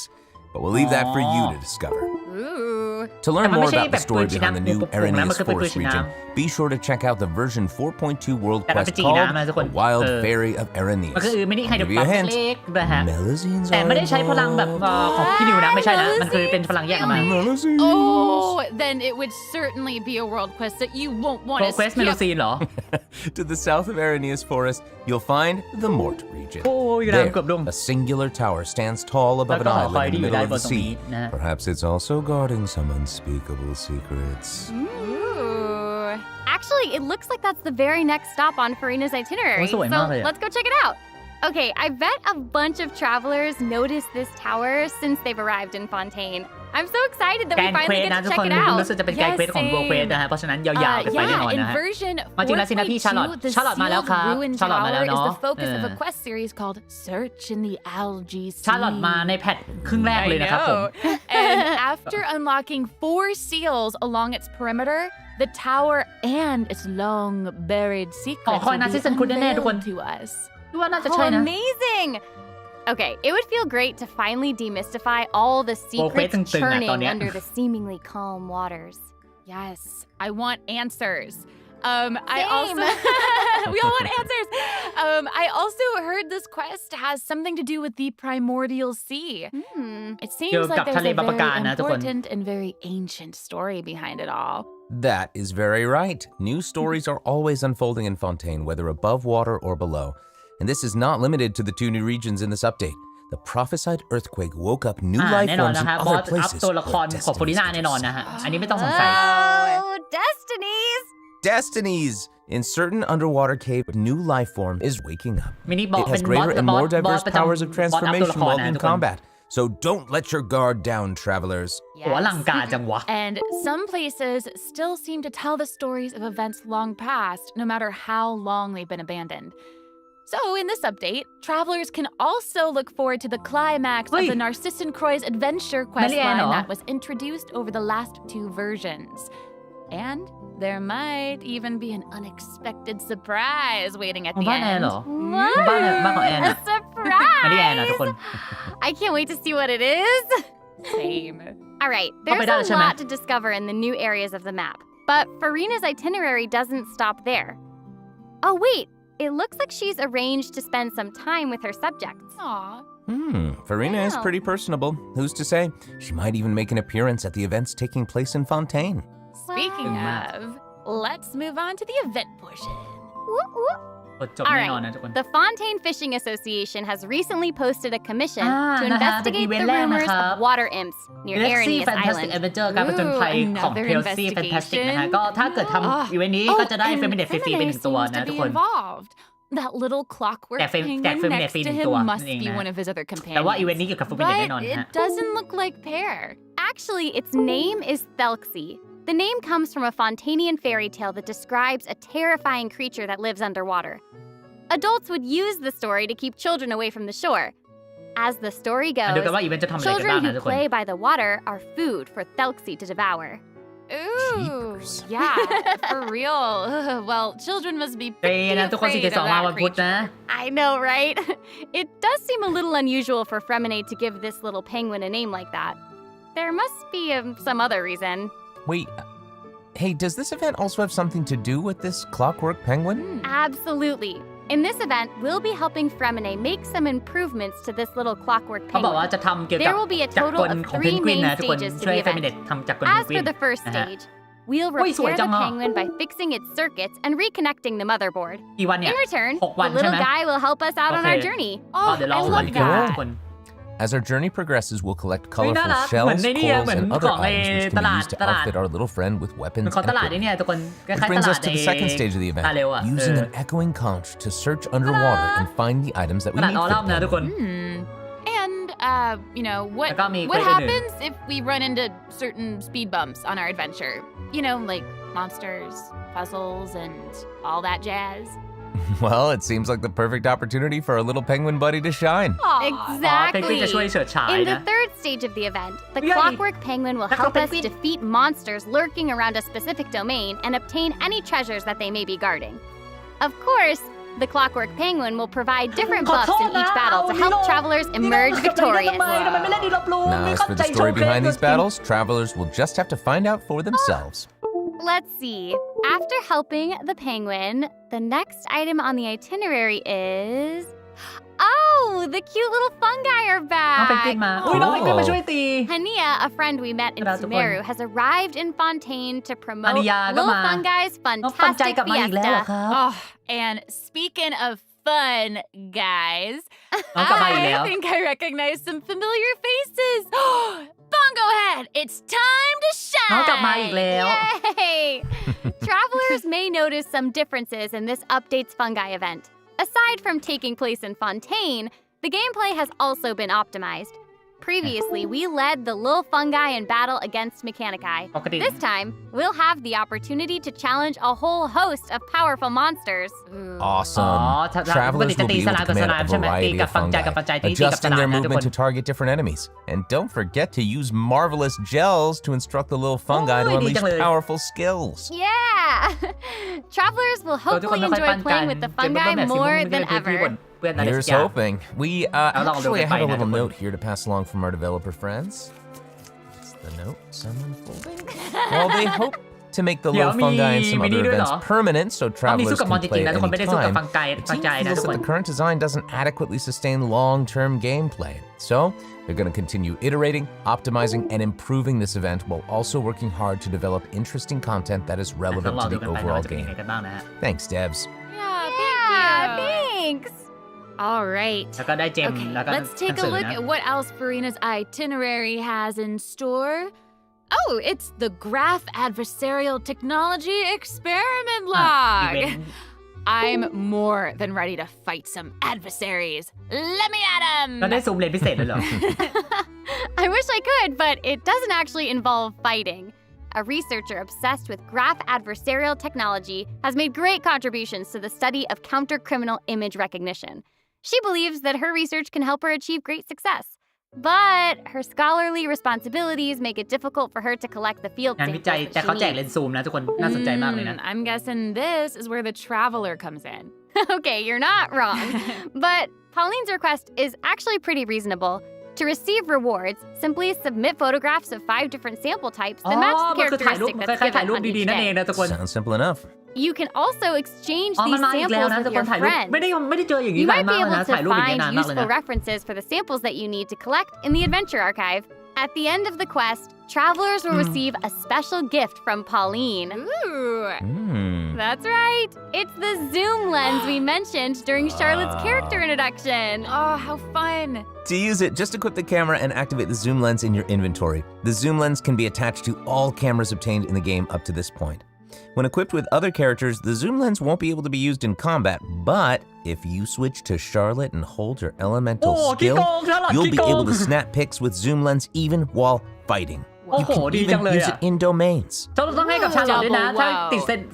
Oh my ชาลอต gosh, ได้ that's ฟิลเตอร์พิเศษ awesome. นะ And I bet travelers will be able to capture some amazing moments in co-op mode too. ขอให้กับชาลอต And โดยเฉ even พาะ if นะ you ทุกคน miss the chance to participate in the event, there's no need to worry. โอ้ต้องเปิด Travelers ชาลอต will แล้วเปล่า still be วะ able to obtain the zoom lens after the event ends. F เท่าไหร่โฟกัสเท่าไหร่ครับดู 1.8 นะ It seems like Farina has also learned of the existence of a domain shrouded in มัน mist. เจียนเหรอ Travelers who master the leyline features and put together the strongest party will be able to easily beat their opponents. โอ้ยดันเจียนนี้ Now, กลับ less มาแล้วเหรอ experienced ดันเจียนไซ travelers โน่ like ทุกคน myself don't need to ดันเจียน worry ทะเลทราย either. Using trial Jika characters payah and na, taking advantage of the buffs brought about by the leyline are also great ways to come out on top. That's right. And travelers who are more confident in their combat skills มันคือ can อีเวน choose ต์ป้ายา to ของ jump แพท straight ใน to นาน the มากเลยเป็น final ไซโน่อะ challenge. Also, the leyline overflow Leyline event คูณ will 2 return นะ at the end of version ตบมือหน่อย 4.2. Now might be the perfect time to start building your parties. Hopefully, you're all excited for the fabulous events that version 4.2 has in store, but there are still more surprises ยัง to มีอีกนะทุกคน share. ยังไม่จบนะ I Let's get into know. them. Well, before we get into them, let's take a quick break to have a look at อ่ะ the โค้ดสุด final ท้ายอ่ะ redemption พักหาย code ใจ for กัน today. ก่อนนะครับผม See you เรา in จะ a ได้เป็นโค้ด bit. สุดท้ายกันนะทุกคน Okay.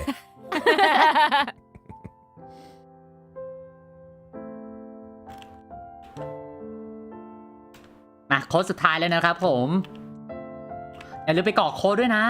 กรอกโค้ดตอนนี้ก็จะยิ่งดีครับเพราะว่าเดี๋ยวมันจะหมดเวลาเนาะเฮ้ยภาษาผิด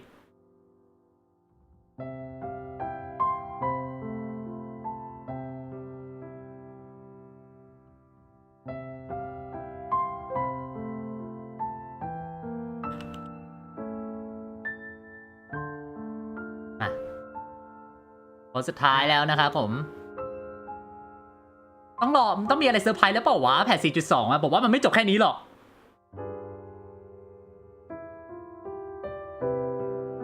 รออนิเมะอะ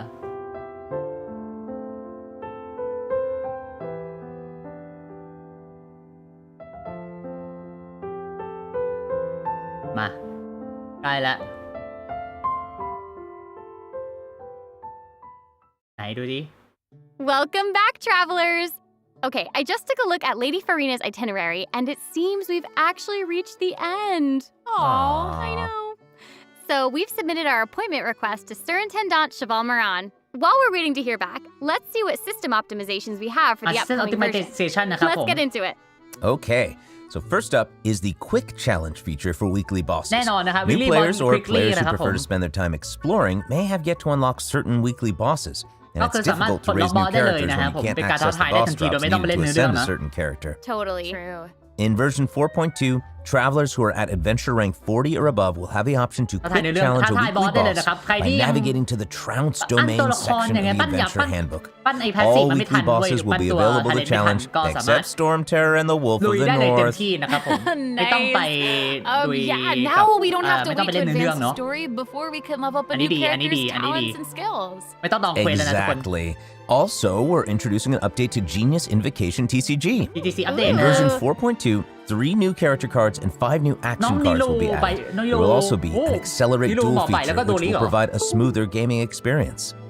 Pretty cool stuff. After the version 4.2 update, deck sharing codes will also be available. Use them to show off your strongest deck or take inspiration from other travelers. That's cool. That's awesome. And, you know, since the number of อ๋อแล้วก็ card สามารถแจกโค้ด combinations ให้กับ just เพื่อนร่วมทีม keeps สมมติทีม increasing, ให้ the กับ number คน of ที่อยาก decks แชร์ a เรื่อง player เด็ก can การนะ save has เวลา been สู้กัน increased from 10 to 20. Doubled. Double! And in addition, both the maximum number of starting slots and the number of slots unlocked at each player level upgrade have been increased from 2 to 4. Double again. Double! Double The again!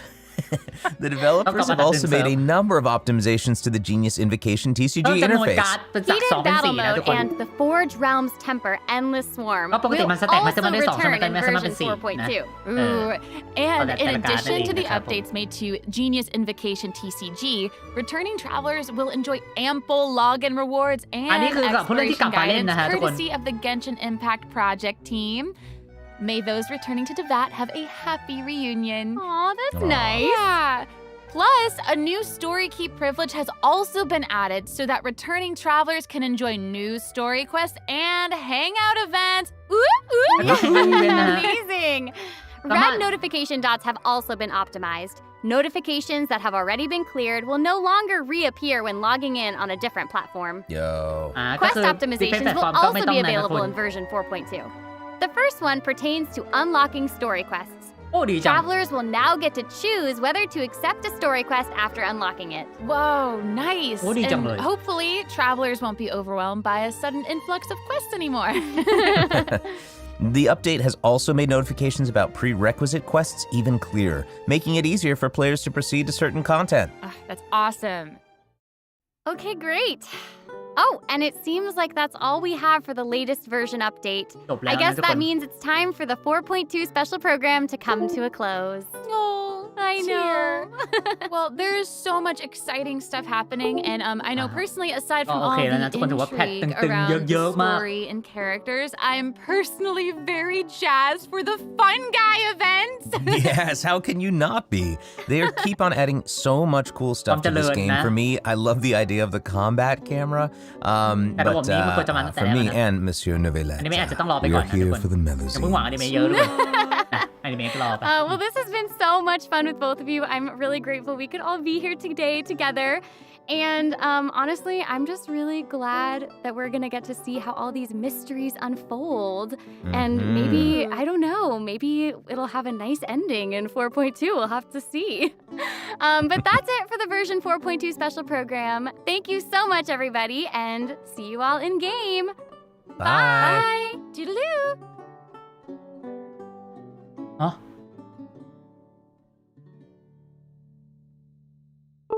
อะไรอ่ะถึงนักเดินทางผู้ชมจากเทพแห่งความยุติธรรมนะฮะ Legend of Many Water อ๋อวันที่8ก็คือวันที่อัปเดตปะใช่ไหมใช่มันคือวันที่อัปเดตแพทนะฮะตื่นเต้นมากแล้วอ่ะทุกคนเฮ้ยตื่นเต้นล่ะไม่ไหวแล้วตื่นเต้นมากทุกคนโอ้อเมย์เปิดแฮงเอาท์ทั้งหมดแบบฟรีจะว่าไปอย่างไม่ได้ทุกคนนะไม่งั้นเขาจะให้กุญแจมันทำไมอ่ะอันนี้ก็ต้องเข้าใจทีมงานด้วยเนาะคุณมีกุญแจไว้ปลดล็อกเควสเว้ยคือถ้าเกิดให้ปลดล็อกฟรีผมว่ามันเป็นการที่คุณก็สแตมดองเควสไปเรื่อยๆเว้ยเพราะฉะนั้นสู้ไปคุณใช้กุญแจให้มันมีประโยชน์แล้วนั่นจะดีกว่าเว้ยนะตาเร็ววันไหนนี่ตาเร็วก็น่าจะวันที่10ถ้าจำไม่ผิดก็น่าจะวันที่15หรือ22นี่แหละโดยประมาณนะน่าจะวันที่15นะครับผมน่าจะตึงๆใช้ได้เลยเนาะโอ้แต่เรื่องมันมากเลยทุกคนวันเนี้ยแบบเลยบอกเลยว่าตึงๆแน่นอนจังหวะนี้ย้อนดูในไลฟ์ก็ได้ทุกคนใน YouTube นะฮะแต่ไลฟ์นี้ตึงๆแล้วก็แบบเต็มมันอ่ะทุกคนญี่ปุ่นมันขายอะไรวะเดี๋ยวนะทุกคน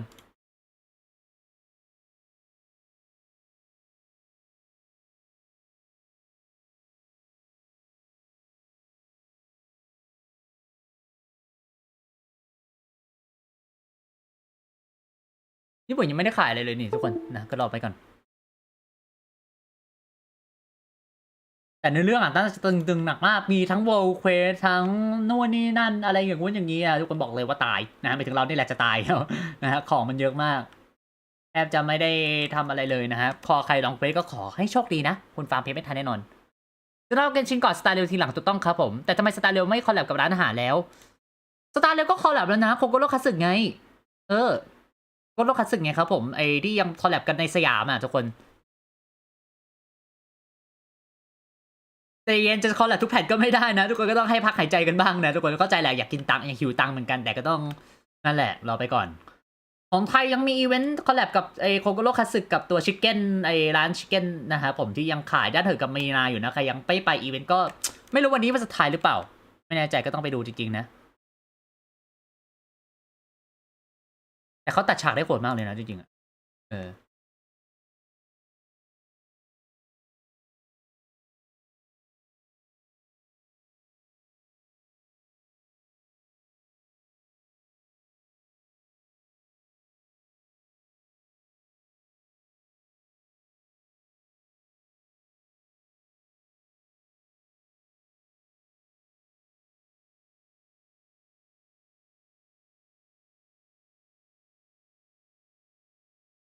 ก็ต้องรอดูกันไปเนาะในเควสจะเป็นยังไงกันบ้างนะครับโอ้แต่วันนี้บอกเลยว่าตึงจัดหนักมากนะฮะเควสสนุกมาก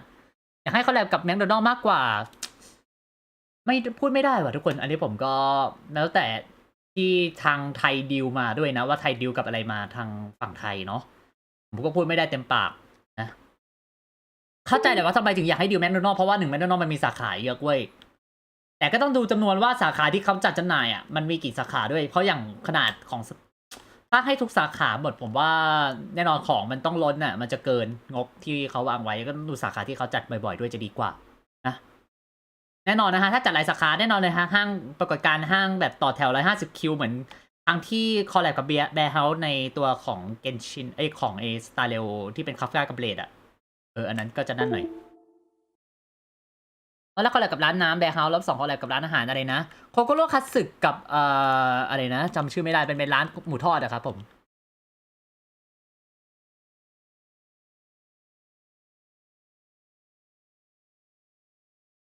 แล้วก็ชิคเก้นคลับครับผมเป็นร้าน2ร้านโคโกโร่คัตสึกับชิคเก้นคลับมันคือเครือเดียวกันนะมันจัดอยู่ที่สยามนะฮะ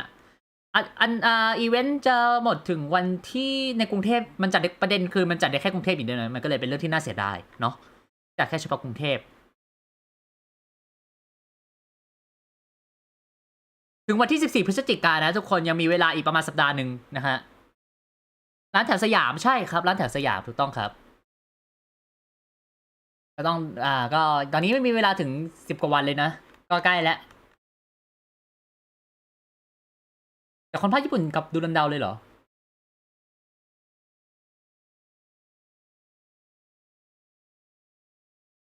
ดูรันดาวนี่คือใครอ่ะขอเช็คก่อนดิ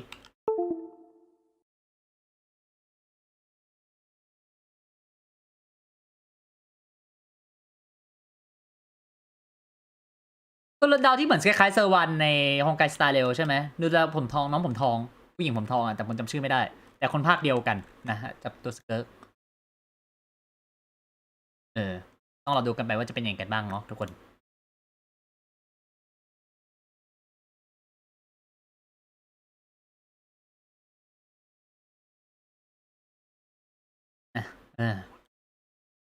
วันนี้ไม่มีอะไรแต่จะบอกเลยว่าตึงมากแต่บอกว่าในเรื่องตึงๆมากแหละทั้ง2ฝั่งนะทั้งสตาร์เรลจากเกนชินสตาร์เรลไม่ค่อยมีอะไรเว้ยสตาร์เรลเหมือนเป็นฟิลเลอร์แพชนะฮะแล้วก็ตัวของเกนชินนี่แหละตัวตึง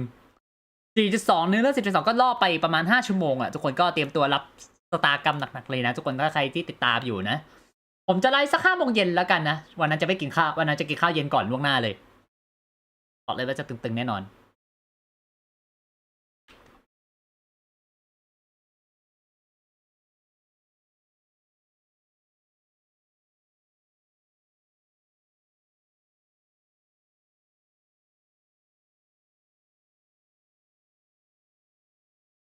นะก็ใช้ได้เลยนะขอพักหายใจไปหนึ่ง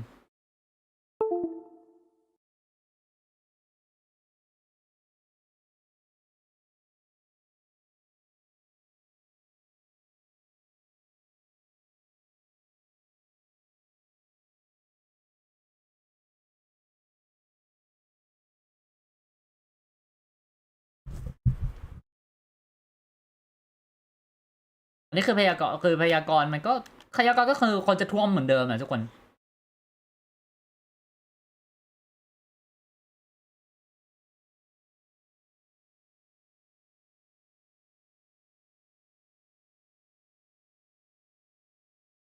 นะขอท่วมเมืองแป๊บนึงก่อนที่เมืองจะท่วมน้ำแล้วทุกคน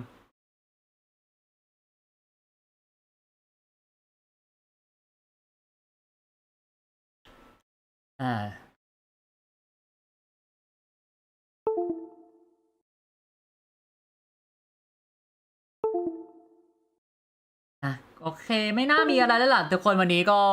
2 ชั่วโมงตึงๆไปนะฮะ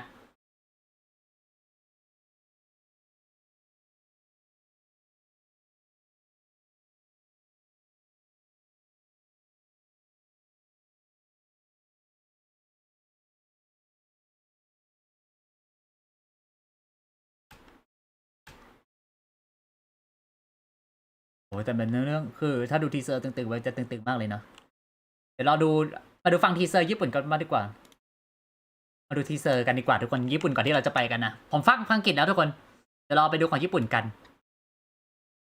ลืมไปเลยว่าต้องดูของญี่ปุ่นด้วยนะขออนุญาตนะครับปิดเสียงแป๊บนึงเสียงตัวเกมมาดูภาคญี่ปุ่นกันแหละก่อนที่เราจะจากกันไปในวันนี้กันนะครับพรุ่งนี้ไม่น่าจะมีสตรีมมั้งเดี๋ยวขอดูอีกทีนึงแล้วกันนะทุกคนเดี๋ยวเราไปดูทีเซอร์ญี่ปุ่นกันนะครับ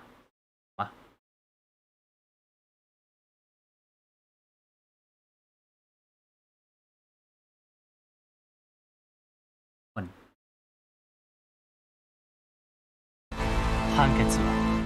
はซับ推辞死刑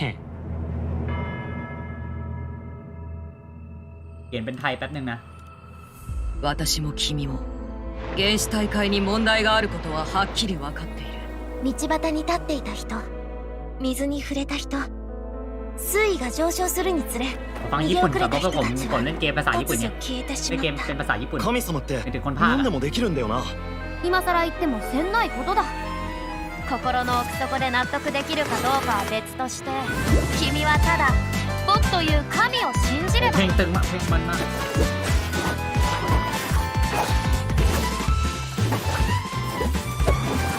開幕だ。そら僕をたたえよ。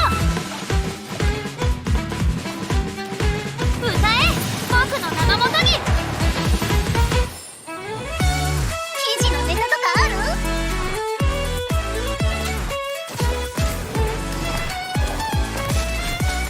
熱戦お願いします。特ダネよ。たとえこの国の人じゃなくともあの異様な水には近づかない方がいいですよ。なんだか嫌な予感がしますから。あの水はかなり厄介そうです。สนใจกันนาเวียจะตกน้ำนะคน 当たるわ必ず起こる เสียงใครดูแลเรา この僕フリーナが審判で本当の意味の正義を君たちに見せてあげよう。諦めろ。これは崇高な審判であり。様子が。フリーナ様、どういうことですか。それがあなたたちの言う正義です。君は君が見せている浅はかにその正義が花から間違っている。もう言い訳は聞きたくない。必要も魔ない。人ホカロルスなぜ私たちを欺いた。喜び歓声を上げたまえ。いえ、待ってください。そうではありません。神ホカロルスへの審判が思い出した間もなく幕を開ける。この審判はやっとこの立場の本当の意味を理解した。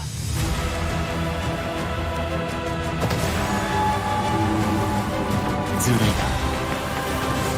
ホカロルス。見るがいい。みんな死んだ。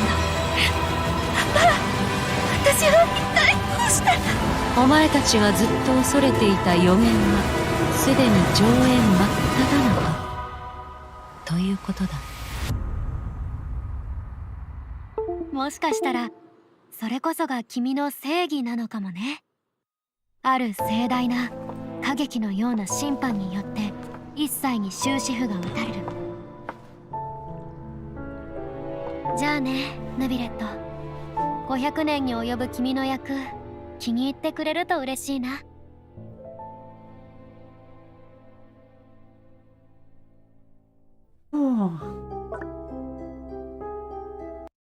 เรื่องตึงๆไปครับผมประมาณนี้เนาะไม่ไหวแล้วเต็มตึงๆกันไปเลยอย่าไปซีแคปเจอร์แป๊บนึงเหมือนครับ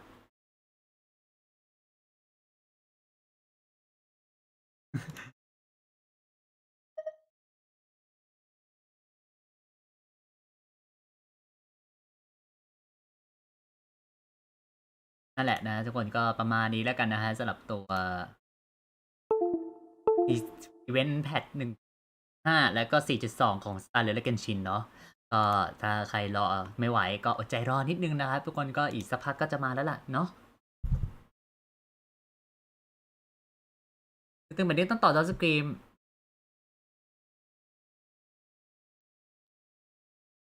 ดูไลฟ์จบจะเกมผีต่อเลยไม่ได้นะทุกคนให้ผมพักบ้างเถอะวันนี้ผมขอไลฟ์สั้นๆเพราะว่าเดี๋ยวผมมีไลฟ์สตรีมอีกช่องหนึ่งนะช่องโอเวอร์ไทยแลนด์นะตอนเที่ยงคืนเพราะว่าผมต้องเตรียมตัวแล้วผมต้องตื่นเช้าต่อเพราะฉะนั้นไม่มีเวลามาสตรีมเพิ่มเติมแล้วเว้ยทุกคนนะก็อาจจะต้องมีแค่นี้แหละตื่นเต้นไปนะเพราะว่าพี่นิวเราจะได้มีบทบาทอีกรอบหนึ่งนะฮะในแพท12นั่นเองนะครับ自分の責任を誇りに思っているのだ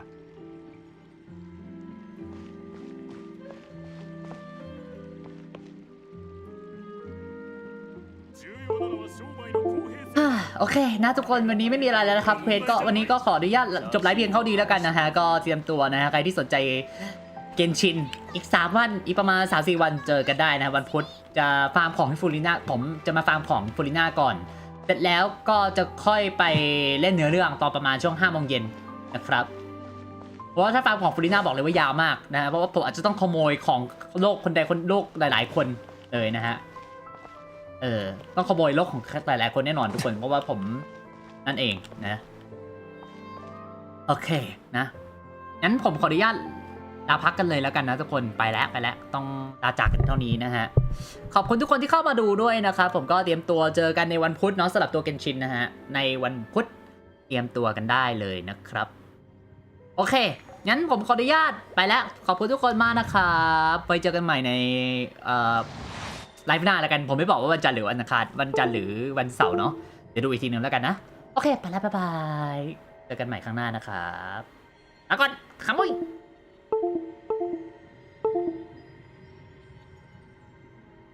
フォンテーヌ邸の焼け